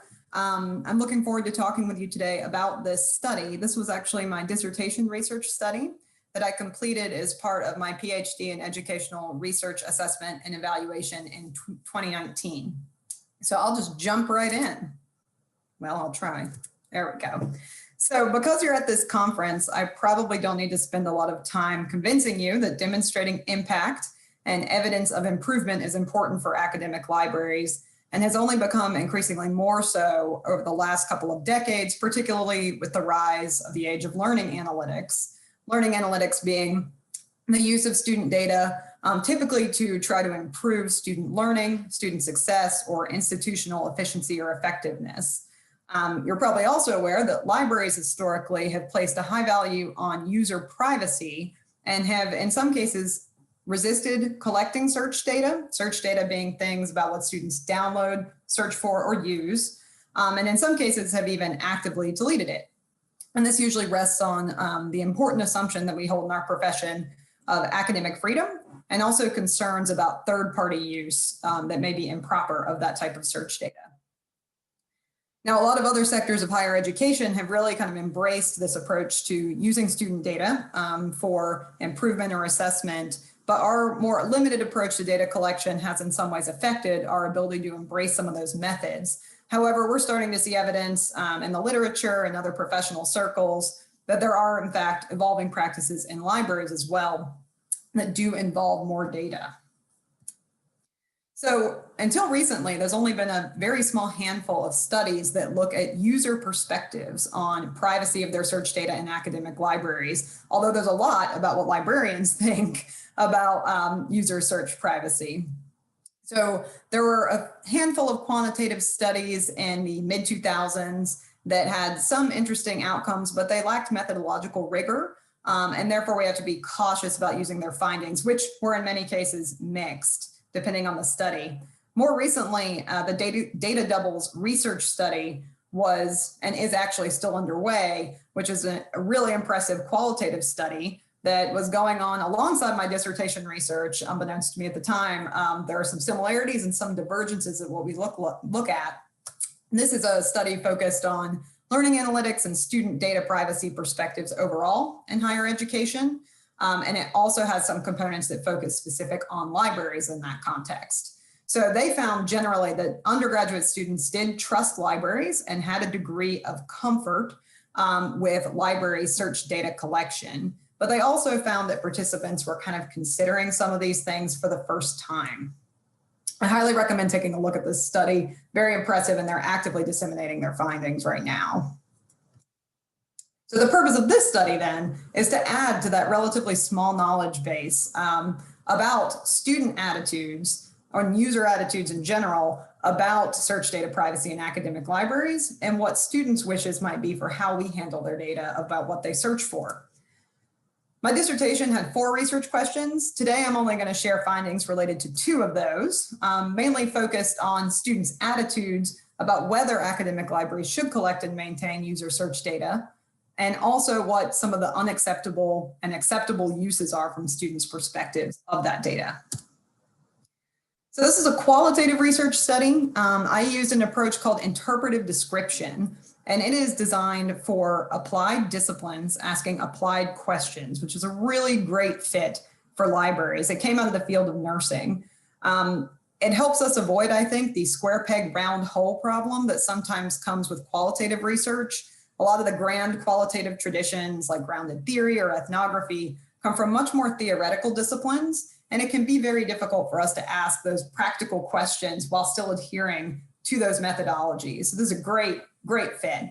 I'll go into all the methods in a bit more detail, but just to give you a sense of where we're going, I did semi-structured interviews with undergraduate students and used a constant comparative approach of data collection and data analysis. I won't spend much time on sampling and recruitment. I did use a variety of sampling methods, offered an incentive of a $15 Amazon gift card. And yes, I do realize there's some irony about privacy and data somewhere in there. And I asked interested students to complete a screening survey so I could learn more about them in the process of selecting them. I actually had a lot of interest. 53 students ended up selecting 27 based in part on their screening surveys. All of them had used academic libraries, and you can see here that I did have some diversity in terms of gender. It's a majority-minority sample in terms of ethnicity and race, which these were students at Virginia Commonwealth University, and we have a very diverse student body, so I was glad to see that reflected. And then there was a very high proportion of honor students, interestingly, in my sample. So I used semi-structured interviews, as I mentioned, but one thing that made the interviews a bit unique, I think, is that I used not only questions, but also vignettes. So vignettes are just scenarios that are kind of concrete, but hypothetical examples that you can invite students to respond to, especially because in piloting my interview protocols, I found that students were having a hard time. They don't know much about libraries operations, understandably, So giving them some things they could sink their teeth into was a good way to really get more fulsome answers from them. So an example of a vignette is this one, in which I pitch a scenario where academic libraries maintain search data, and if a student is not using the library enough, quote unquote, for the courses they're enrolled in, then their academic advisors would be alerted and could follow up with the student. So this kind of provocative situation and or realistic situation was useful in being able to prompt additional questions from students who couldn't quite imagine the way data may be used. The interviews were in person and recorded, and they were professionally transcribed. And I used inductive emergent coding in Atlas TI and leaned on Miles, Huberman, and Saldana's first and second cycle coding structures. I did a lot of memoing and a detailed account of my procedures, as well as reflexive journaling to ensure that this qualitative study was rigorous, one of the more important things we can do for qualitative research, and also spent time clarifying my findings over the course of the interview process with additional participants. So since I was analyzing data alongside data collection, I was able to get a good sense of more questions to ask along the way. Okay, so some findings, just some of the findings. There were so many. This was very hard. One of the first findings sounds very obvious, but was foundational to a lot of the rest of the findings. So undergraduate students use academic library resources mostly for academics. As a result, they felt that their library search data was far less personal than internet data, so it didn't seem as sensitive to them. At the same time, they did acknowledge that, intellectual freedom does matter. And while they don't want someone nefariously looking over their shoulder, this set them up, I think, to feel a bit more comfortable with the idea of libraries using search data in ways that benefit students. And we'll talk more about some acceptable and unacceptable uses in a moment. Generally, they trusted libraries, and that definitely shaped the way they felt about libraries using their data. Some students referred to us as the least of their concerns in the world of people collecting their data. And at the same time, they still lean towards, options like de-identifying user data and lots of transparency and user control about what's happening to the data as well. The preferences that were stronger for privacy were less frequent in terms of number of students, but very strongly held and were often related to bias and oppression. In fact, pretty much every student who held a more conservative privacy stance about their search data was a member of a vulnerable or oppressed group. In that same vein, even students who were comfortable with their search data being collected also acknowledged that more controversial or sensitive searches may require more privacy, and that students who are perhaps different from them in some cases, or were in members of vulnerable populations, may need more privacy as well. So in terms of kind of some acceptable and unacceptable uses of library search data, students were comfortable with the idea of using search data to improve library services, collections, etc. In fact, many of them were like, why would you ever delete this? You already have it. And isn't that wasteful? Those kinds of sentiments. Interesting, the views on tailored search results, so when we're thinking about kind of continuous improvement, how we can best serve our users, were varied. There was uncertainty about the net gain and convenience in that for undergraduate students, since their research projects move based on the class they're in, and they might not have quite as cohesive a line of research as, say, a graduate student or faculty member. They didn't think that would be very helpful ultimately.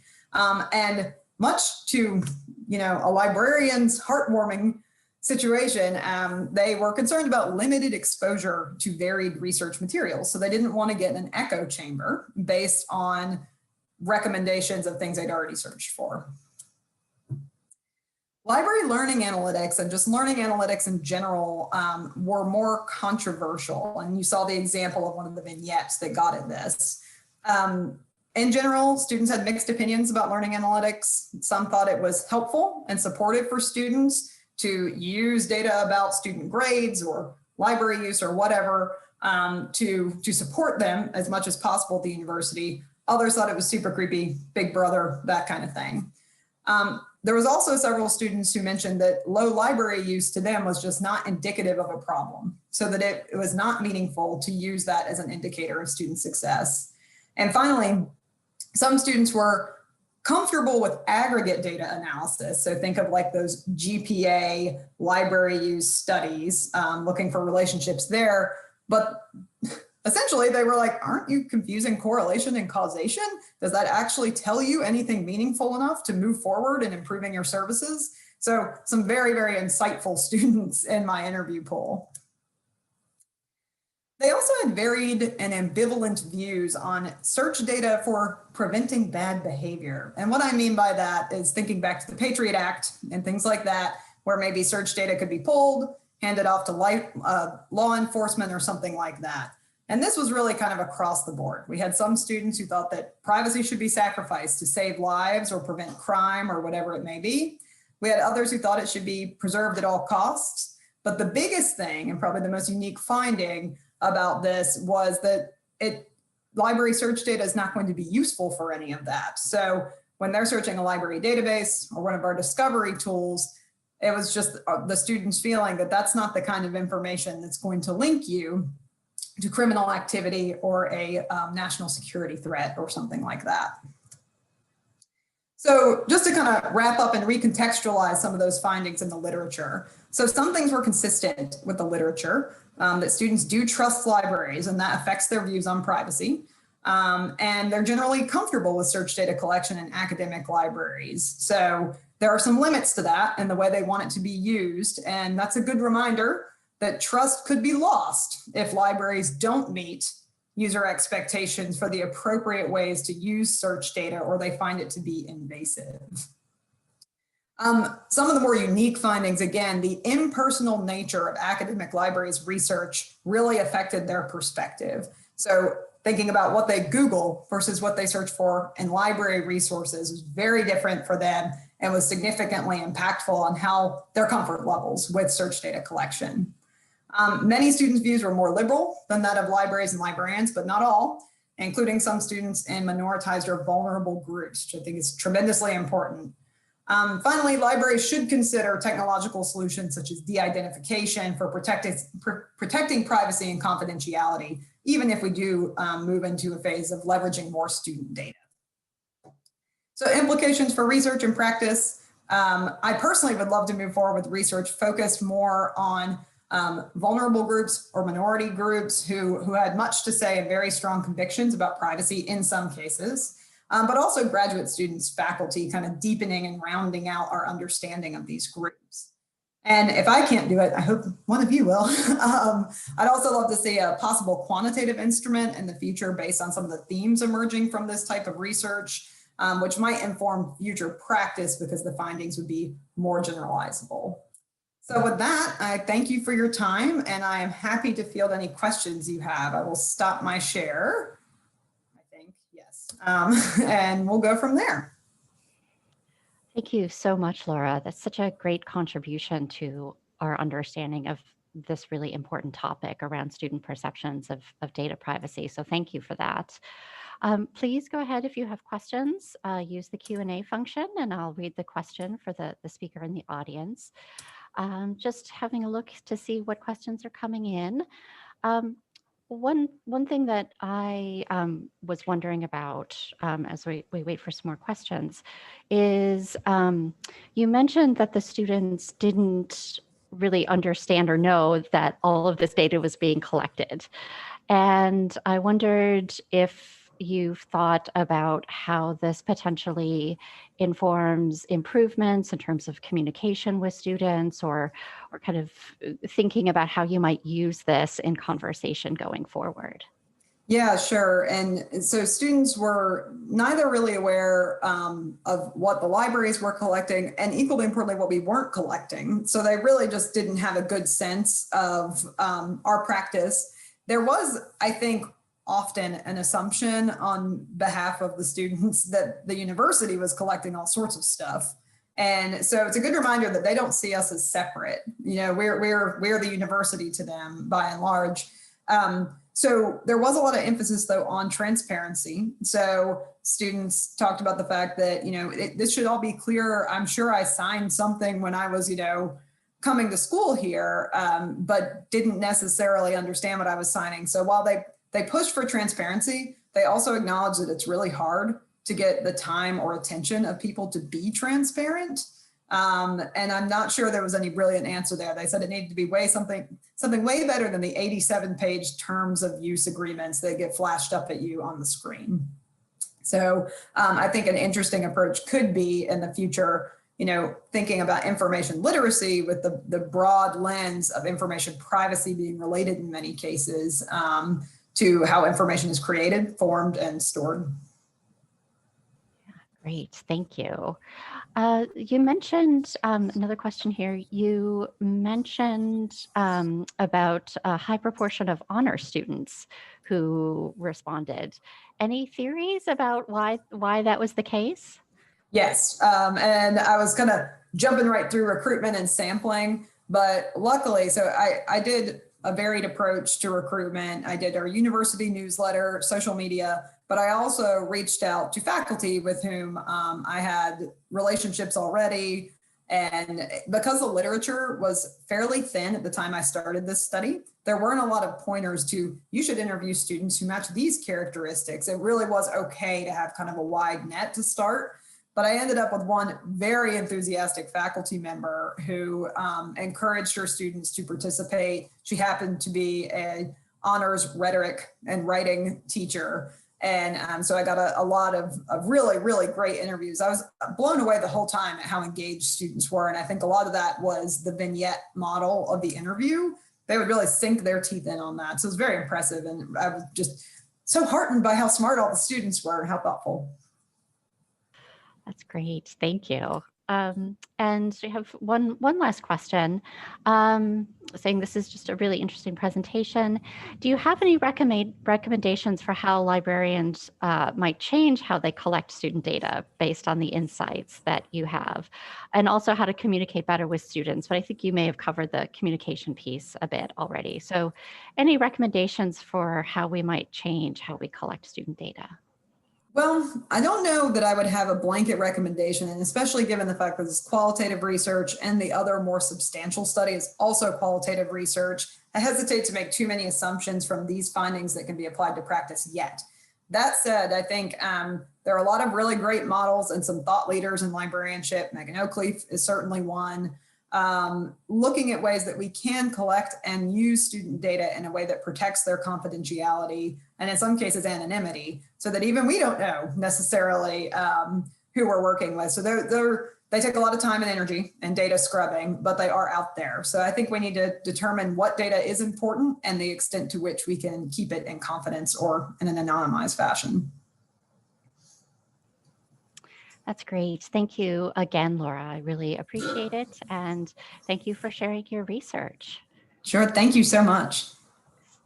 All right. So next up, we have Indigenizing Library Spaces Using Photo Voice Methodology, presented by Susan Beatty, librarian at the University of Calgary, Cheryl Jeffs, educational developer at the University of Calgary, and Alix Hayden, who's a librarian at the University of Calgary. So Susan, Cheryl, and Alix, over to you. Here are my boots. I just put myself in that space. There's space for me on these shelves. There's lots of room on these shelves. Doesn't have to be a book. There are other ways of learning, other ways of knowing, other ways of doing. I can fit right in here, and my brothers and sisters can fit right in here provided we're given the space to do so. Welcome to Indigenizing Library Spaces Using Photo Voice Methodology. We started this presentation with a photograph and voice of an Indigenous student co-researcher.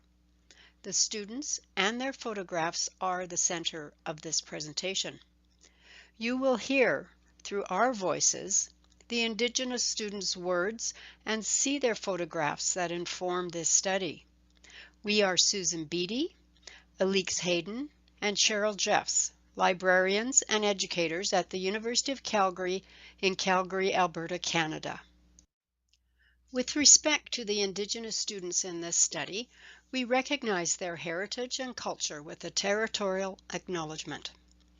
We would like to take this opportunity to acknowledge the traditional territories of the people of Treaty 7 region in southern Alberta, which includes the Blackfoot Confederacy, comprising the Siksika, Piikani, and Kainai First Nations, as well as the Tsuut'ina First Nation and the Stoney Nakoda, including the Chiniki, Bearspaw, and Wesley First Nations.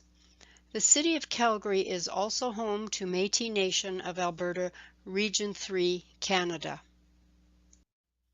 In this session, we will explore the relationship between library spaces and Indigenous students' experiences, with presenters Alix Hayden, Susan Beatty, and Cheryl Jeffs. When the University of Calgary released its Indigenous strategy, Itapito, it provided a different lens from which to view student learning. One statement of commitment is to establish a welcoming, inclusive, and culturally competent campus community that respects, includes, and promotes Indigenous ways of knowing, teaching, learning, and research. We began to look around our library, wondering, was it a welcoming, inclusive learning area for Indigenous students? Burke in 2016 notes that Aboriginal identity is virtually invisible in Canada's places of education. He questions, what does belonging look like if nothing of your culture, history, language, or art is visible where you live and work? How can you ever feel welcome there? These are the same questions we asked ourselves. We wanted to understand Indigenous students' informal learning and discovering through their photos and stories, their lived experience of informal learning spaces, including the library. Informal learning spaces are important spaces for students. Our library was designed with flexible learning spaces where students work in an area that matches their preferred way of learning. We have lounge-like open spaces, study cubicles, quiet reading rooms, consult rooms, and even a coffee area. Beatty in 2017 conducted a study of undergraduates in our library using interviews and photo elicitation to determine the features in open learning spaces that assist students in their learning. She discovered students choose where to learn based on their conceptions of comfort, distraction levels, time priorities, and type of work. As Beatty concludes, the correlation of type of space, type of activity, and their way of learning enable them to be comfortable and open to learning. While library spaces are becoming more aligned with the needs of undergraduate students, we recognize that the library is still a colonial space. As Brown notes, Indigenous students must contend with this relationship of a colonial fixed learning environment on the surface of a multifaceted and dynamic perspective of Indigenous landscapes. Essentially, Indigenous students are often strangers in a strange land when they are attending university.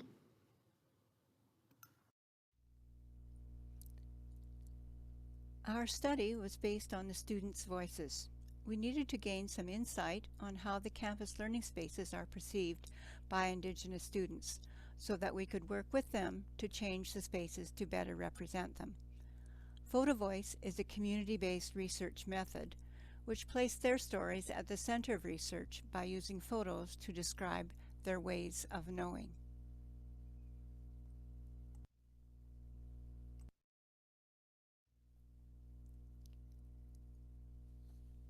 We did not know how many students we would attract. Through emails, social media, and posters, we hoped to recruit from students who use the Writing Symbols Lodge, the Indigenous Student Center on campus. We hoped for 8 to 10, and ultimately we recruited 3. As a start to relationship building, we conducted a pre-study interview to get to know them and to learn how they see themselves as learners on our campus. Photo Voice methodology is a collaborative process. We were all learning together on how to best use it. The students were particularly interested in how we could use photos together. The key to the workshops is building relationships. The students took the lead. Through a series of workshops, we introduced the process and then worked through the results. We were building trusting relationships which we hoped would result in some common insight into the research question. We asked the students to go out and take photos which would answer the question, who am I as a learner? Photo voice methodology is a very useful methodology when you want to hear the stories. The students were researchers. They became quite engaged with taking photos and also telling their story. Most importantly, we learned from them about how they see themselves and their life as a learner on and off campus.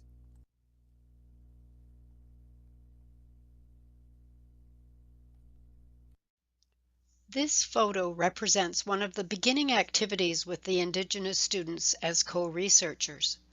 We worked together to get to know one another, shared several meals, and agreed on how we would work together. Together we lived the basic foundations of community-based participatory research to develop trust, share control, and power as research partners. This graphic representation, flip chart on the left, illustrates how we started with brainstorming expectations and principles as co-researchers. The Indigenous students identified respect as paramount to create a safe space to work together. We then created a poster on the right side that articulated the student voices and our agreement to work together in a good way. We started this research project with the question for Indigenous students, who am I as a learner? After several workshops and collaborative discussions, the Indigenous students generated the research question that guides this study. How can ethical spaces be created to enhance learning in a good way for Indigenous learners at the University of Calgary? In the next section, we explore some of the findings and implications generated from this research question. Our results are preliminary and we will be analyzing further. Our co-researchers were 3 Indigenous women, 2 who were in their early 20s and 1 who was older with children of her own. Each told their personal stories through their photos. Although those stories and photos were different, there were commonalities throughout. The students are here to learn. They want to give back to their community and they see that their work will pay off. The campus is not necessarily a friendly space. They seek comfort in relationships in order to support their learning. They want and need to see themselves in the community, and currently they don't. Unfortunately, just before our 3rd workshop with the student researchers, our study was halted as our campus and the world shut down because of COVID. We provided the students with space to complete their term online. In the early summer, we reached out to the students to determine ways to continue with our research project. However, despite being very engaged, they did not return to the study. Further, as our library has limited access to spaces for students because of COVID, the study needed to be revisioned. We will now conduct a phase 2 study where we will use photo elicitation of our library spaces with a new group of Indigenous undergraduate students, where we hope to discover how these spaces support or do not support their learning. Currently, we do not have recommendations, but we hope that at the end of phase 2, we will be able to merge the data to bring forward recommendations on ways in which we can support Indigenous students in formal learning in our library.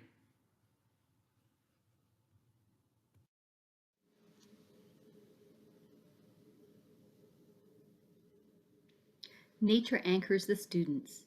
Nature reflects the students in their culture and connects them to their community.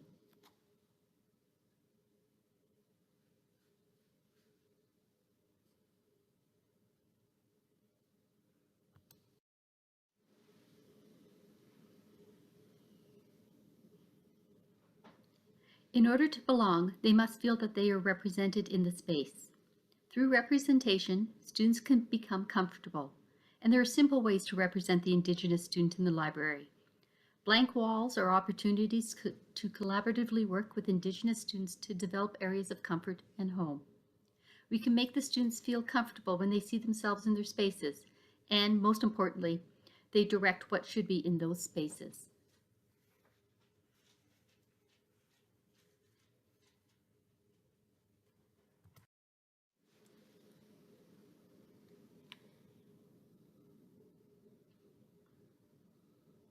The students want to be acknowledged in the spaces. They want to be part of the community, and they want to see themselves in their surroundings and spaces.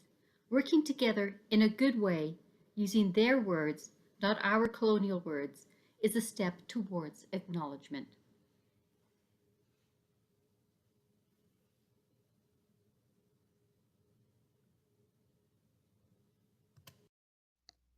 The Indigenous students in this study have shared with us their stories and photographs.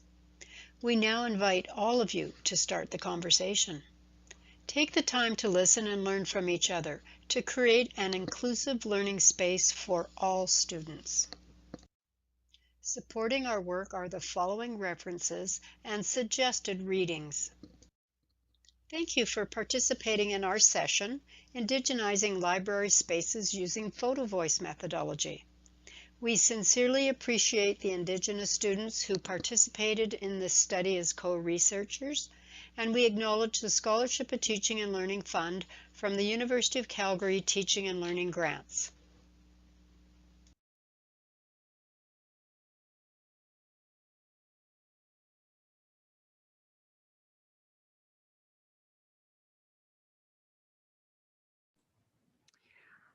Thank you so much, Susan, Cheryl, and Alix. If you have questions, please again use the Q&A function, and I'll go ahead and read those out for our speakers. One of the questions is there space for Indigenous students on your campus? Did you get a sense from students if there were spaces that were particularly called out as being more welcoming or where they felt more comfortable? They definitely, when they went around campus looking for spaces that they felt represented them, they did find those spaces, much to their surprise, because just as previously someone said, students don't know what's in the library. They didn't know what was on campus because we think so yeah, there are spaces and there are features of those spaces where they might feel more comfortable, to use the word that's always used, that they can sit there, read there, learn there, but not necessarily in the library. Yeah, and we do have the Writing Symbols Lodge, which is a dedicated Indigenous space where all three participants, particularly the two younger women, spent a lot of time because they saw themselves in that space. They saw others like themselves in that space. It was designed for them. They could sit and have a cup of tea. And I think they allowed smudging in the space. Is that correct, Susan? Yeah. Yeah, so it was their space. Yeah, sure. Yeah. So there's the designated space, and then there's other spots, so to speak. Great. So another question. Let's see. Do you have any feedback on why it was difficult to get more participants, and how did you compensate participants? This seems like a very important study, but one that would be quite time-consuming for participants.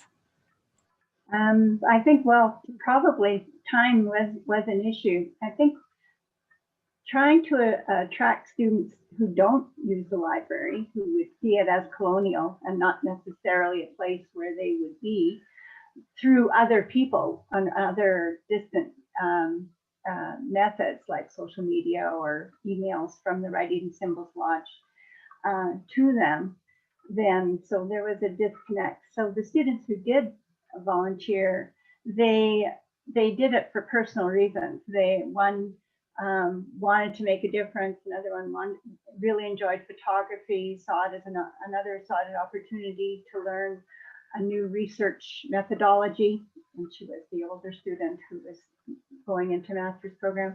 So yeah, it's very challenging for sure. At least, yeah, we actually, yeah, I think we had planned a multi-year study at your study, so we were asking a lot of undergraduate students. The first year participation, we estimated to be around 20 hours, and our incentives were a digital camera, but of course a point and shoot, not the super cool DSLRs or anything like that. And as well as, which was a really good incentive, is the co-curricular credits, so they could write down on their resume that Susan arranged all of that. We did have more interest. I think probably 6, 7 or 8 students reached out, but only ultimately 3 followed through. And the other, the second year part of the study was to really focus on creating an ebook of their photos and stories. So I think that yet another, and everything obviously with ethics and everything is optional, but that was another kind of, oh wow, that's just more stuff to do. Yeah. So for our second one, we are just in the midst of revising the ethics. We are going to offer, we'll do a pre-interview and photo elicitation. So photos we took of the library, because students can't go in there anymore. And time at Moon will be 2 hours, and we will give $25 per hour, basically, to make sure they both do both things. Yeah, so, and those are Canadian dollars, so that's not terribly much. But well, so it is in Canada. It is in Canada, yeah. So hopefully that $50 will be an incentive to participate, obviously a limitation. So the students who did participate really did it because they were passionate about making a change and photography, as opposed to, you know, getting a little camera. I'd also like to add, since we started this study, the university has initiated a Indigenous research strategy and a committee group or team that could have assisted us more at the beginning as well with our study. When we went into it, we were kind of blind on some things. So I think having that strategy and team available will certainly help with recruitment as well. Yeah, that's true. We were flying blind for quite a while. Even ethics is vastly different. Doing an ethics, we certainly, our first ethics draft was colonial in every sense of the word, and then we had altered. You know, we're used to, as researchers, to owning the data. Once you get it, we had to remember it's not our data, not our photos. So it's been a really amazing growth experience for us.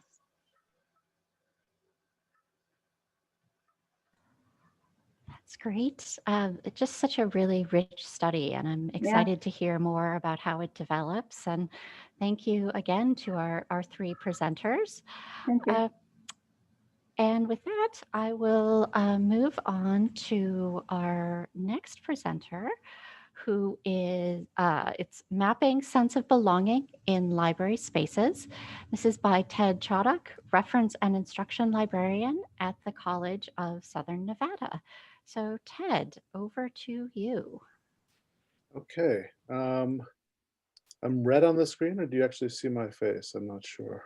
I just see red. Okay, let's see how this goes. Hopefully it won't stay red.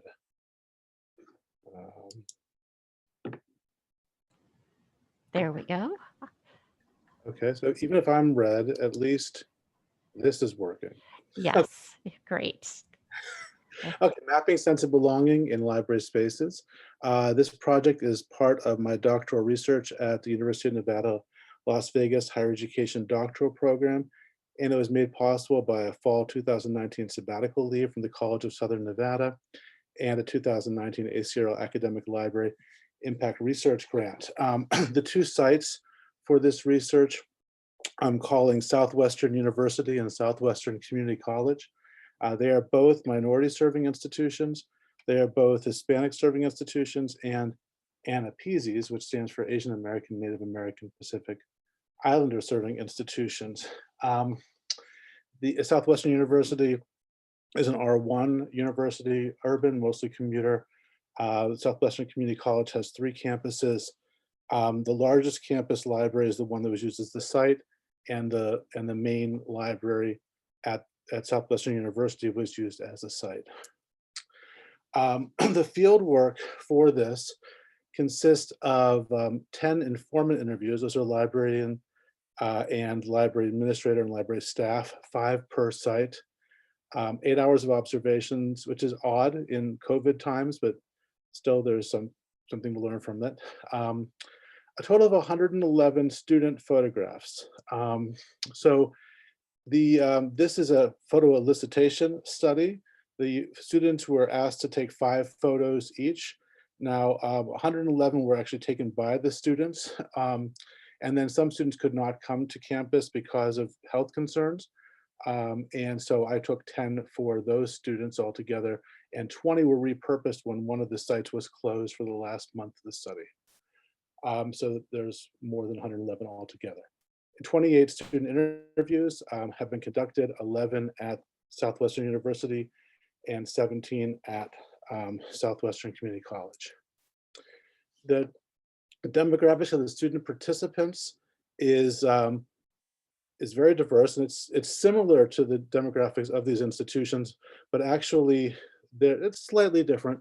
The demographics of the institutions would be a little bit larger percentage of white or European students, would be about 1/3, and but Latinx is similar. And actually, the participants are overrepresent African American, Asian American, and multiracial students compared to the demographics of the institutions. The student participant age ranges, this really for the university, if it was just the university, it would be almost all traditional age, but the community college is much more a big range. So overall, it's about 2/3 traditional and 1/3 a range of ages. More demographics, almost 3/4 of the students participating neither of their parents or completed a college degree. About 1/4 of all of the women who participated have 1 or more children under the age of 17. Overall, the participants were 3/4 women and 1/4 men. The focus of this is on sense of belonging, looking at it in multiple ways. The reason why the focus on sense of belonging is because sense of belonging has been linked with persistence, academic success, graduation. And so for that reason, and these institutions have struggled with persistence and graduation, it makes sense to focus on that. We're looking at it from a psychological perspective, which is basically to meeting the need of belonging. Spatial, where a student will associate some meaningful experiences with a space, and that space will be a place of belonging. Sociocultural, which is focused on the communities of practice, and the elements of that are engagement, imagination, and alignment. And cultural sense of belonging, this is based on the cultural engaging campus environments model by Euseus. And but I'm focusing on, for this, cultural familiarity, which is basically that staff and faculty and students look like these students, and holistic support as 2 elements. Place belongingness. So in this, what I'm doing from here on out is for about 7 examples with student quotes and pictures about different aspects of their experience. So this student, who I'm calling, gave her the student name Alexa. She's mixed race, Latinx and white, a traditional age student. This place is very important for her. She struggled with science and math and got help, and then overcame that. And in this space, she says it allowed her to achieve a significant personal growth. So when I came into this research, I thought that the spaces that would be significant are like windows, and they are sometimes, because everyone loves window views, but actually mundane places like Carol's are very significant for students. Students have their places in the library, and this is an example of that. Community of practice in a group study.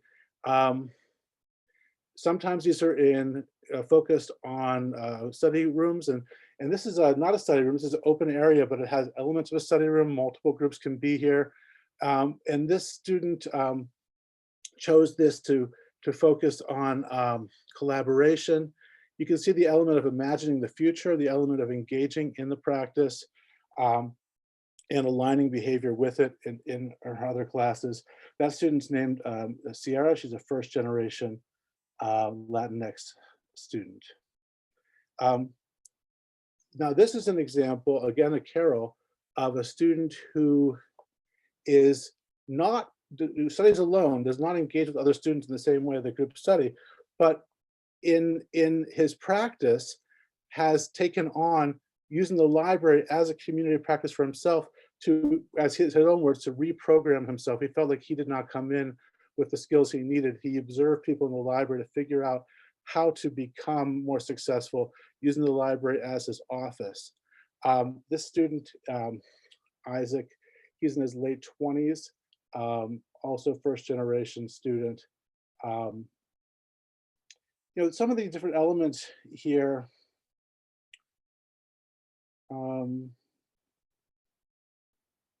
yeah, and actually in this case too, this student, he did not have his own computer, but he liked this space because he liked the view, and he imagines that that'll be a future office environment for him, and he'd want to have really nice window views out of his office environment. Counter spaces. So one of the things that I was looking for in the research was whether the library's function as counter spaces. And what I found is mostly for international students and students who are, they're not necessarily not United States citizens, but they're not from the United States, the continental United States. They feel like outsiders, and international students who are not native speakers. It seems to be more the case with those groups of students that they come together in an identity group as opposed to at least in my interviews, they come together more an identity group as opposed to a course or discipline-based group like the previous example. And so this is a really a nice quote about that, because all of her friends know that she's going to go there. They all come to the same place. They know where to find her. There are many groups in this area of this library that use these different spaces. These spaces are social. Talking is okay, but they're also academic. They connect to Dale Amen's socio-academic integrative moments idea, in that the social aspect is at the service of the academic aspect, and the library is used as the place for that. Holistic support. The layout of the university library and the community college library. In the community college library, the reference desk and the librarians are very visible, and they're in the center, and they're connected to a computer lab type of area. So they're asked questions that are connected to printing and all those things, but it does allow for relationships to form with students. In the other library, the librarians are pretty much hidden, and they did not factor into almost any of the interviews. They were not mentioned. At the community college, the students associated the librarians with caring, of going above and beyond just providing the service. At the university library, there was more of a focus on cultural familiarity and seeking out students, tutoring peers for help, and that the librarians seemed to be beneath their expertise to ask them regular mundane questions. These three people I interviewed, Mike is in his 50s. He has a more traditional view. He has worked with librarians his whole life. Shirong is an international student in his late 20s and has really liked being able to ask librarians questions. And Ariana is a white student in her late 20s, and and she just feels like the whole library is sort of will not let people fail. So it's really that her experience is that the librarians and the library staff will help support anyone there.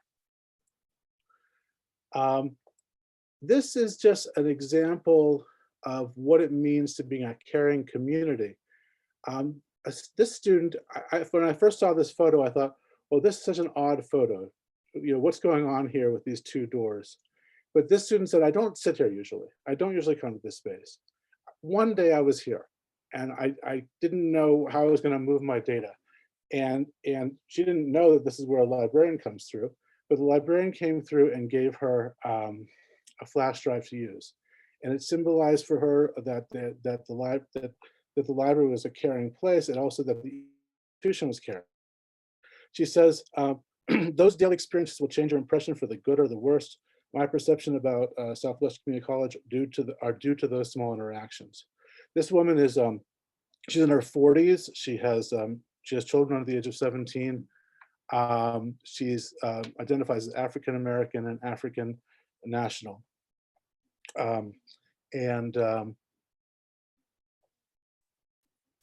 Yeah, another aspect of it, and so at the community college, caring has generally been associated with interactions, personal interactions, but at the university, caring is associated with those things that are in the space that they perceive the library has given to the students to help them be successful. So whiteboards, USB ports, different kinds of spaces for social learning, for quiet study, spaces that reflect the diversity of the students and the diversity of their needs.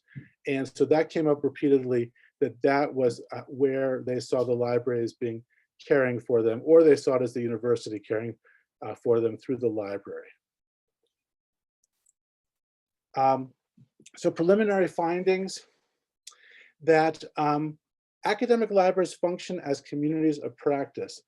On the macro level, especially communal study areas, there's the ability to, especially for students who are maybe first generation students or new to academic libraries, observing, aligning behavior, and being part of that larger community of practice. Then there are micro level communities of practice, identity-based counter spaces, and career focus or course discipline-based groups are two examples. Sense of community is improved through holistic support, which can be peer or staff. A lot of students did talk about peer help in study groups. I didn't include a photo of that, but that's also part of this. Library caring, which contributes to sense of community, is communicated through the physical setting, especially at the university, as I just showed that photo. And sense of belonging, cultural familiarity seems to be especially important among students in marginalized and minoritized communities, although at the community college, there didn't seem to be an issue with the speaking experience, but then again, there may have not been an alternative for the students to compare it to. And place belongingness can occur really anywhere, any place where some meaningful interaction or achievement has happened and the student associates with that place. Students who have that kind of experience tend to become regular library users. Here are some of the references and questions. That's it.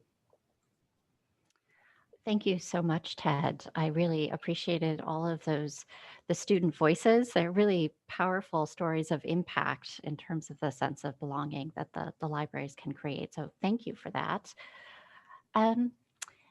Again, please add your questions here. And one of the questions we got was, what do you mean by counter space? And could you say a little bit more about how you're defining that and what that means? Yeah, so counter space, and I'm using the definition from, let me see if I can bring up the, Solorzano, Ceja, and Yoso 2000, they define it. It needs to be students of color. It can't be not students who are in the kind of majority group really can't create a counter space. Counter spaces are spaces that are kind of, I get the exact quote, but they're spaces that students create to have their own, to not be, not in an oppressive environment, to they're empowering themselves in that space. So libraries, academic libraries have been sites of counter spaces. Some examples are Muslim students who've used spaces in libraries for prayer, just taking over that space. So there's different examples around the country. And actually it was interesting when I did the informant interviews, I didn't get any sense that there was counter spaces happening in this library. But when talking to these students, it became apparent to me that this particular groups of students, I think that the the definition, but that's up for interpretation. Great, thank you so much. We have another question. Have you talked with the directors or associate directors of these two libraries? And if so, do you have a sense of whether they understand how important this kind of information could be, say, in making the case for resources for the library to the university or administration? Just acknowledging that your work is really important. So yeah, so I did. I've worked with them and worked with whoever they've delegated to me. The university, the librarians there engage in a lot of research, so it's not, they're doing a lot of different kinds of research. For the community college, this is part of a major push for equity, diversity, and inclusion initiatives, and to focus on groups of students who have historically had lower academic success and graduation rates. So this fits into that overall push at that institution. Great, thank you. And I think we have time for one last question. Do you have any recommendations based on your findings for creating a sense of belonging in library spaces?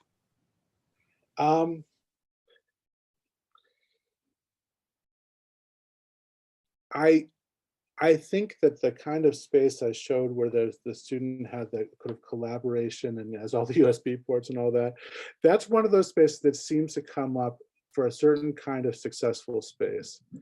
But I also found that students really like having a variety of spaces, and that comes up in other research too. So I'm not sure that one space or one way of doing this really works. And some things I expected to find, I didn't find. I didn't find that students really were concerned about the aesthetics of photos or paintings or anything. And that surprised me, because I came into this thinking that certain types of changes in aesthetics could help the space feel more inclusive, which seems to reflect the last presentation. But I have not found that. So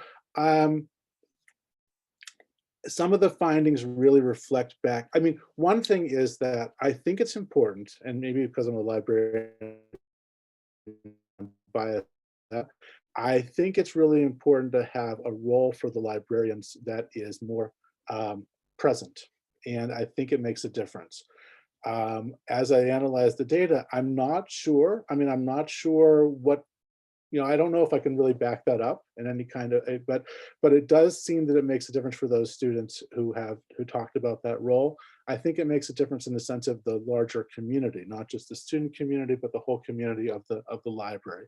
So I'm because I'm not ready to make a definite finding on that, but it's something I'm looking at a lot.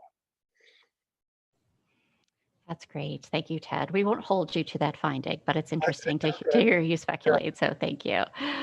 Again, just really important work. So thank you, Ted. So our final presentation for today is Ring of Fire. Assessment comes full circle for rebuilding K-State's Hale Library, which is presented by Laurel Littrell, planning and assessment librarian and professor at Kansas State University. So Laurel, over to you. Good afternoon, everyone. I am sharing my screen.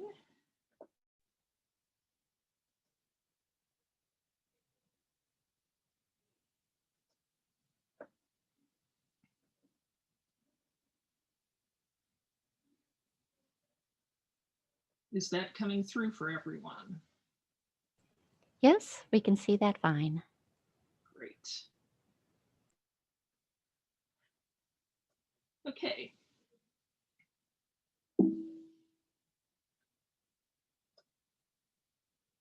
Okay, what would you do as an assessment librarian if in one afternoon your entire library closed for more than a year?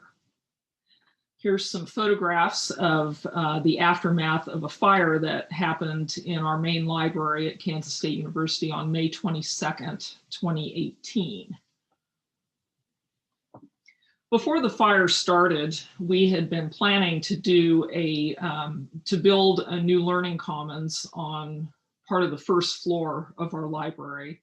We had a number of assessment data available to us based on that perception of crowding, which was a topic of interest with the Penn State presentation. And I'll talk a little bit more about that later. We also had gate counts. Students complained to us about finding seats for quiet study. There were a lot of noise complaints. We do have some ongoing assessment efforts. Every year the university conducts a senior survey with extensive questions about things in the library, including questions about the library spaces. And we also had regularly done LibQual surveys, and the most recent one was done in February 2018, which was great because we got the results for that just a couple of months before the fire took place. And since we were planning this Learning Commons, we also did some focus groups with students to get a little bit more detail about their space preferences. So students' ideas for improvement, this is very similar to what we saw in Steve and Larry's presentation. They want quiet individual study space as well as group study space, more outlets, more whiteboards. They like flexible furniture that they can move around and group in different ways, either for group study or for individual study. They also say they like the idea of a traditional library, but they also like modern settings as well. They like comfortable seating. And they like table space for laptops, books, papers, etc., as they do their work. But then we had, just as we were getting ready to start that project, we had this fire. And this is an aerial picture of our library on life support, literally. All of the internal systems of the library were destroyed in the fire. It was a large building and it was inundated with smoke and water. The collections all had to be taken out. All the technology was destroyed. University data center, walls, floor, ceilings. It was furniture. It was really a mess. And we have two small branch libraries that couldn't nearly compensate for the missing collections and the missing spaces that we had. So just to assure everyone, no one was injured or killed in the fire. Everyone evacuated safely. Nearly all the collections were saved. We only lost a few things, relatively speaking. And if you don't have a disaster plan at your library, please get one. Very important. So what to do next when you're thinking about the sudden need to redo your entire building? So we built upon the assessment data that I mentioned earlier, and then added to this, we did a post-fire assessment project where we talked with users with surveys and focus groups about what they wanted to see in the post-fire library. Also, we asked, how did the fire affect your learning experience? So we went ahead and did the first floor renovation that we had planned as quickly as possible, which if you can call 15 months quickly, but that's what it was. And then we wanted to use the response to that renovation to help us complete the design for the layout and furniture on the other floors of the library. So we used the SUMA toolkit from North Carolina State University to help us determine what we wanted to use in the new library as far as furniture use, room use, and areas. And it's a tool that's open source and available for anyone to use. And they were really great with helping us implement it. We wanted to see how students were using the study rooms and different types of seating. We had seating grouped. We wanted to see how dense students were using the seating and what their preferred types of furniture would be. And here is a floor plan of the first floor of our library. And I don't know if you can see my mouse here, but The outlined area in purple is the portion that was opened and renovated. The rest of this floor was still under construction. And this area, basically, it's about 60,000 square feet, give or take. The occupancy or the seating provided in that area, and here's a picture of part of it, was 396 seats, so just under 400. And here's where we had some great information from some folks at Humboldt State University who gave a very well-timed presentation at ALA Annual in 2019. 40% occupancy appears crowded to users in public spaces. 20% occupancy is a good benchmark. If you consistently have less than 10%, then that's an area that you want to evaluate for rearranging or repurposing to increase the usage. And we took occupancy sweeps, as we called them, several times a day. And our peak time at 11 a.m., we tended to see 40 to 50% occupancy. At nighttime, which we kind of indicated as a medium usage time, we were at an average of 18%. And we also took occupancy at other times, but it was too low to really determine preferences. And the thing to remember is that when the building is crowded, say at more than 40% occupancy, students really don't show you their preferences for where to sit. They'll just sit where they can. They'll sit in an empty place because space is very important to them. But at the nighttime with the 18% occupancy, that's where the preferences really come through. You can really see where they choose to sit when they do have a choice. So this kind of difficult chart gives some indication. The blue line is what the seating capacity is for each space. The orange line is where people were sitting during peak times, and you can see some areas have more preferences than others. The gray line was at the night use, where at the 18% occupancy rate, where they could really choose where they were going to sit. And you can see the different preferences. The lower occupancy use places here, these are the small study rooms, and you can see a consistent usage of these during both peak and off-peak times.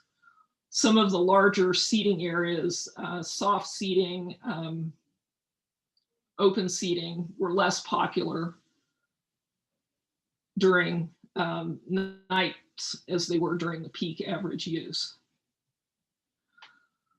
So the idea of increasing density of seating and still being comfortable, as I mentioned, data collected during non-peak usage really tells you what the preferences are. And there were certain types of seating that gave us more density. And it's really funny, these zigzag, what we call zigzag carols here, when I saw these put in, I didn't think they were going to be popular at all, because this is back in a dark hallway. It's against a blank wall. I think it's kind of dark, in my opinion.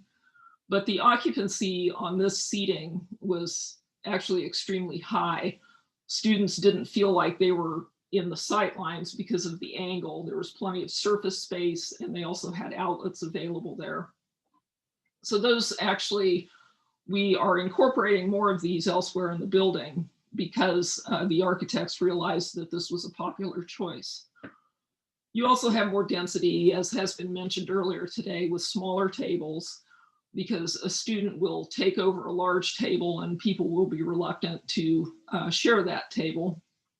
We also had roller chairs with large swing arms with a large surface that students could use, and those could be moved and taken to different places and arranged accordingly, and those were quite popular.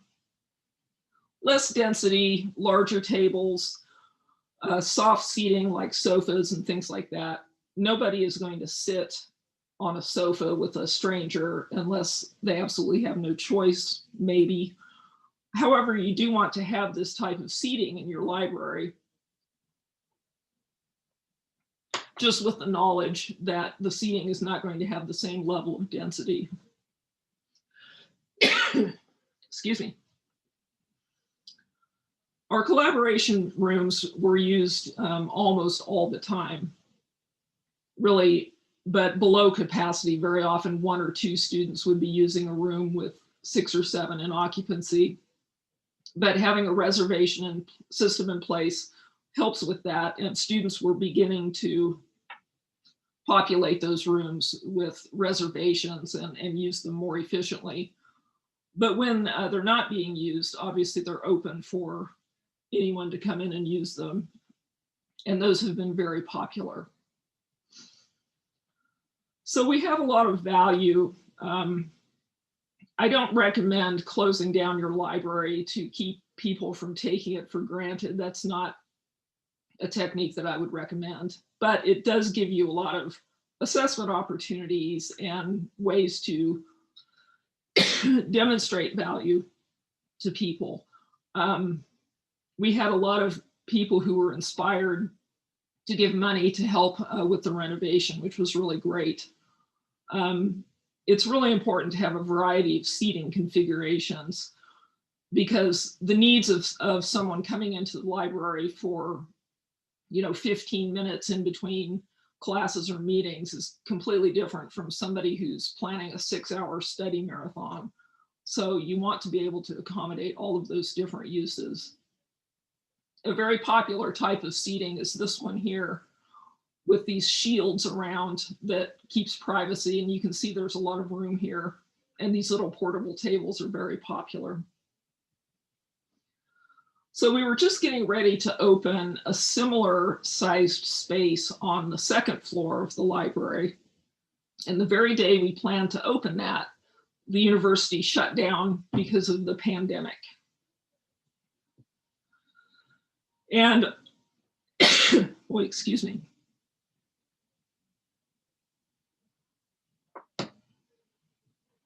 Ironically, the fire prepared us to respond to the pandemic in some very interesting ways.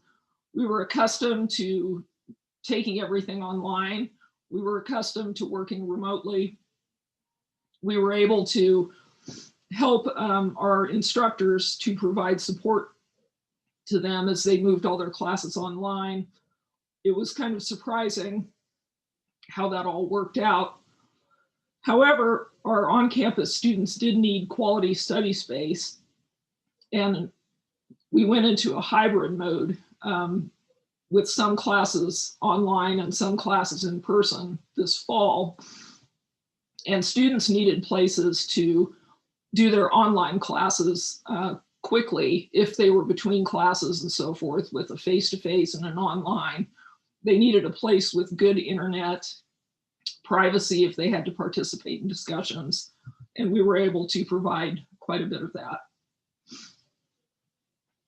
So the rest of the building is opening in late January, and we're really looking forward to that.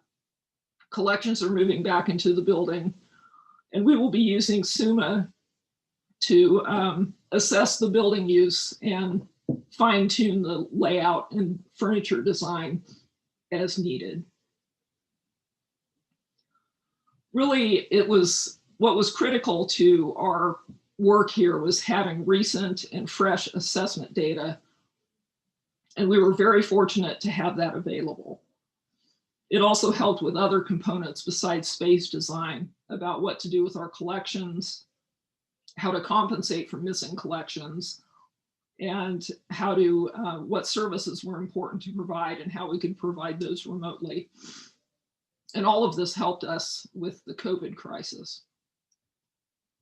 And here are some sources for the Cyril Oberlander and Miller and Mott. These are a couple of articles, the ALA conference slides, and from an article in the Chronicle of Higher Education about occupancy studies from Humboldt State University, and then another link to SUMA as well. So thank you for bearing with me as my allergies kick in here.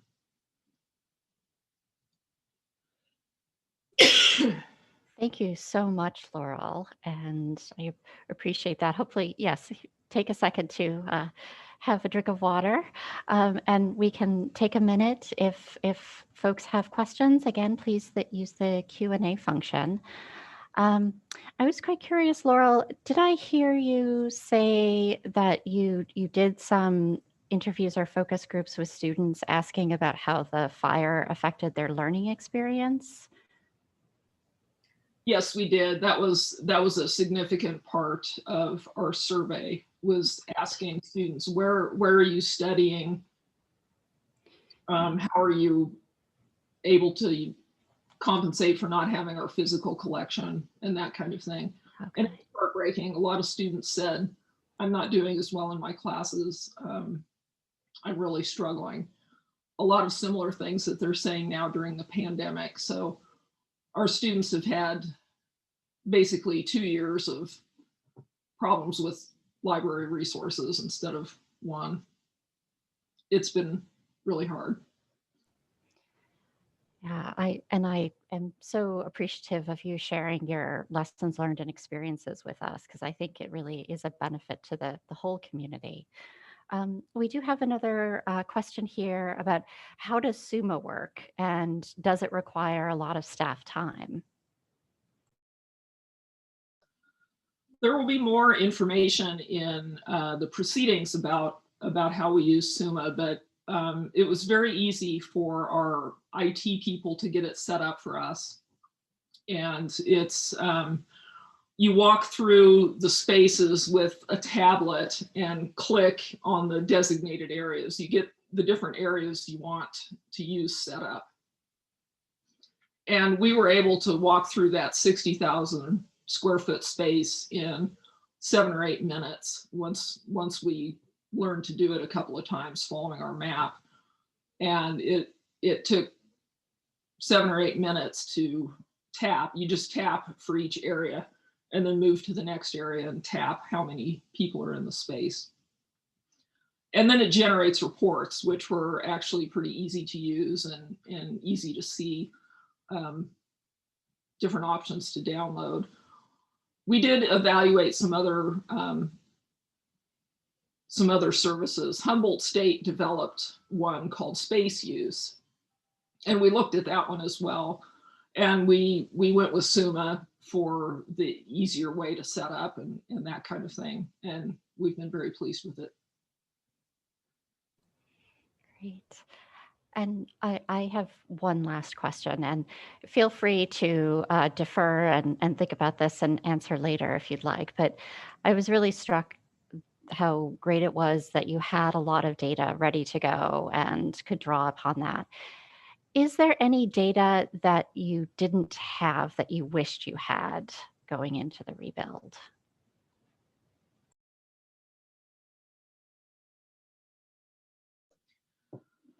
Well, yeah, that may need some reflection. The financial issues were a problem because we were getting insurance money, but the insurance was going to just replace like for like.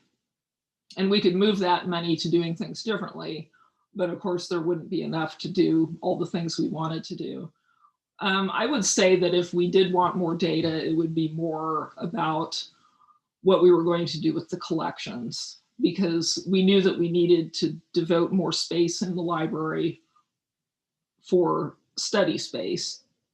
And we had been thinking about moving some of our collections to an annex that we have close by that we can do same-day retrievals. So if we had had better data about the collection use and what we wanted to do, but during the time that all the collections were undergoing smoke and water treatment, we were able to do quite a bit of work with curation on that, but it's just a monumental task. thank you for being game to respond to that. Thank you for your presentation, and thank you to all of our presenters today. We'll have about 10 minutes now for additional questions for any of our presenters today.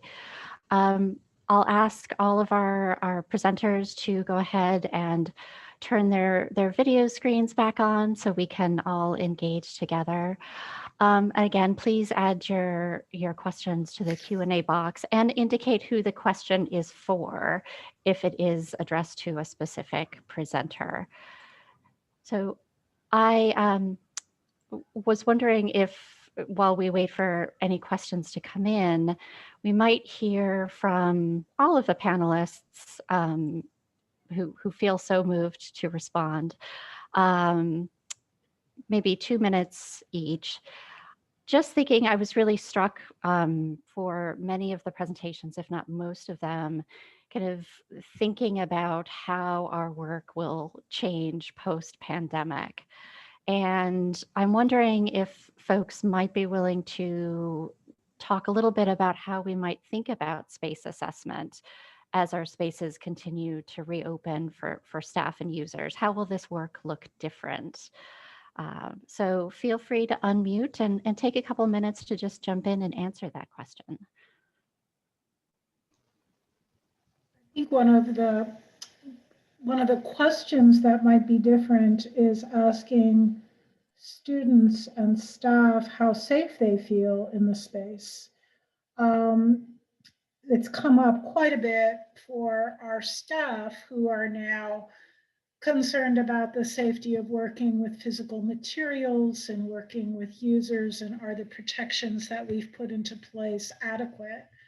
Some of them don't have a choice in terms of how their jobs are defined. But for students also, when as they come back, do they feel safe? We would never have considered asking them that question before. Our libraries have been open, and we have been conducting assessments on that touch on health and safety. So we're actually, until the library closed this afternoon because of the snowstorm, we had a couple of observations planned for today. We're looking at things, and I think these are some of the kinds of things that we'll be watching for over at least the next year or so. But are people appropriately distanced from each other? Are they working in groups? Are they wearing masks? Like what we're seeing, or at least the last couple of weeks with most of our students remotely, and the people in our spaces are the numbers are down quite a bit.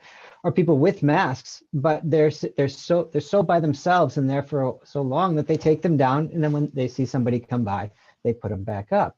We've also focus grouped with people and asked them about health and safety with our student advisory board. And we have some students tell us that they don't even want to use our group study rooms because they have concerns about the people before them not wearing masks in the spaces. So that's one of the things that I think is going to be, we're going to have to look at health and safety a little more. And I think some of that will be informed by our administration's appetite for intervening when we don't see the behavior we want. As Larry mentioned, going forward, individual space is going to be larger. And as such, I think we're going to need to take a good look at underutilized space, because we're going to need to capitalize on the spaces that we do have available. So I wonder about occupancy monitoring technology, the kinds of stuff that I believe have been installed at places like University of Rochester, UC San Diego, that can even communicate to our users what spaces are full and which spaces have spaces available to them without having to set up a reservation like in the Spring Share setup. And lastly, for us, our stacks have been closed, and that was heavily influenced by participation in HathiTrust's emergency temporary access. And I think relative to space assessment going forward, we might want to take a look at the opportunity cost of participating in the ETAS program on our users and our space usage. I'll stop there, but that's one thing to consider.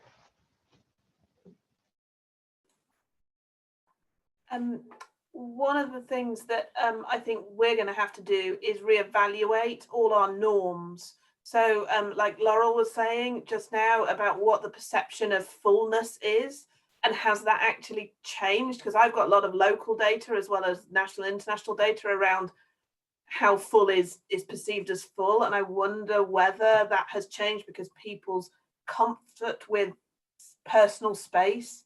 But also, is there now individual differences, just like we're seeing different perception of risk and different tolerance for risk, and it's kind of bimodal, it's not all clumped together.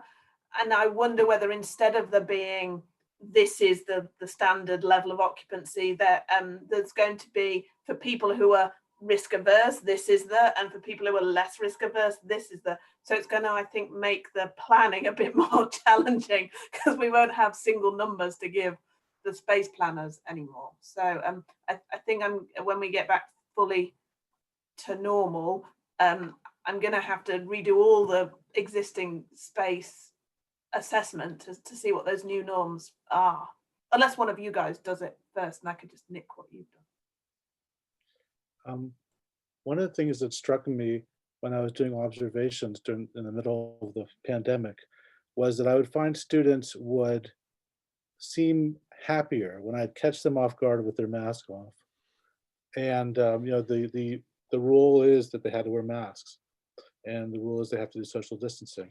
But I just noticed that they, when they were in a community with other people, in one of the studies, university, they were allowed to have 2 people in a group study room, and they just seemed happier. And my conclusion from that was just that students want to form community. They want to find ways to do it, even if it's illicit in that situation. And sometimes, you know, historically, librarians and library staff have been kind of the police in spaces, and we've moved away from that as I think a community. But this put us back in that role of saying, you got to wear a mask, you have to do social distancing. I hope we get to another side to that, because I think that's not a place we want to be as the police long term. And it was very uncomfortable to be, and I was in that role in person in the library, having to say, yes, guys, I recognize that you're roommates, but you still can't sit next to each other because that's the rule on the campus. And people are like, what? No, I can't believe it. And so this, that's what I think we're going to get beyond this, because I don't think we want to be in that adversarial role for long. Yeah, that's great, Ted, and all for sharing that. I think there's a lot for all of us to be thinking about as we move forward, as we think about space assessment. I think we've got time for one really quick kind of round robin, a question from one of the audience members who says, for all presenters, what have you heard today from another presenter that brings you special inspiration or ideas? So we've got about 2 minutes total for folks to weigh in about what's brought you special inspiration or ideas. Well, I was really inspired by some of the ethnographic studies, type studies that we've seen from Calgary and earlier as well. And from Frankie, you know, the glasses to see what are people seeing, what are people looking at, and also asking them to take photographs. I think that's kind of the next step of what I'm looking at doing. And I also like some of the things that Steve and Larry were saying about decibel levels and things like that, because in the past we've had so many complaints in our library about noise, and how will that change as we go into our redesign? In some of the areas I can see that might still be an issue. So decibel testing, that's another idea. So there's a couple of my takeaways. Thank you so much. And the sense of belonging from Ted, his theoretical framework. I actually screen captured your references, so I hope that's okay. Because we're trying not to approach everything from a colonial perspective, but I think we will have to. We're doing an autoethnography as well, and things of, you know, sense of belonging, wanting to be there and seeing yourself in that space is really important for all students. So I really enjoyed that. Yeah. I also love the idea of the library as a community of practice and students learning what it looks like to be a student. That's just really important, and the library as an inclusive place. I learned from the University of Calgary study. I think it's just so hard to do that work in a really authentic way. I think every study like that has had very few participants, but the results have been so meaningful. Maybe a handful of studies, not the same as that, but are out there, and I've gotten a lot from all of them, and I really appreciate that work, because it is hard work, but it's very meaningful work. Yeah, I would say that we learn more from the students than we anticipated, and that's I think what we're looking forward to continuing to do is to learn from the students, and I see that as a theme from all of us here, that we have taken the opportunity, and we're taking the opportunity more and more to involve and to work with the students to find out what they're thinking, and what someone, I forget who, said, you know, they didn't know they were thinking it until you asked them, and and to me that's the delightful discovery, the uncovering of how they perceive libraries and how they perceive themselves in the library and in the university, and there's so much richness there. So thank you.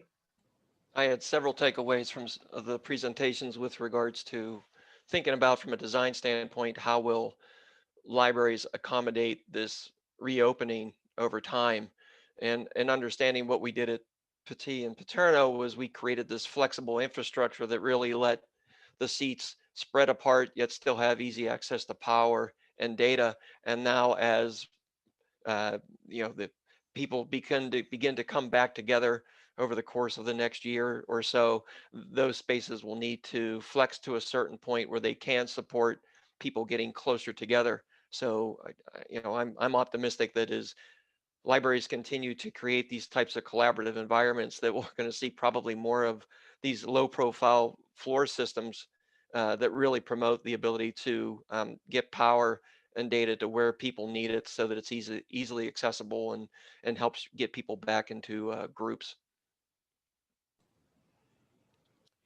Well, thanks to all of you. And I will just weigh in and say that in addition to the things that all of you have said, Laura and Lauren, thinking about new roles for librarians and assessment librarians too, in terms of consultants on data privacy or research evaluation, I think is particularly timely as well as we come out of this time in the pandemic. So just to say, I am so grateful to all of our presenters.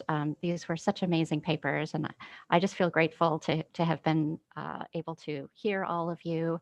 And thanks to our audience. This is the time in our program where we'd like to promote our sister conference. Frankie, this is for you. This is Live PMC.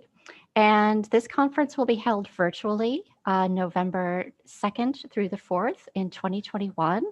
There will be a call for papers coming out in January. So we would love to hear from all of you updates on all of the amazing work that you've done. PowerPoint slides, session recordings, and papers from today's session will also be made available on the conference website. And we encourage everyone to engage in more discussion on Twitter with hashtag LAC20 or via the ARL Assess email group. If there are questions that folks didn't get answered, please feel free to share with our presenters after this or via Twitter. Our next session will be held on Thursday, January 21st, on the theme of measurements and methods, and that will be starting at 1 p.m. Eastern, and registration is open. So with that, thank you so much for everyone. This was a great session. Have a great day. Thank you. Thank you.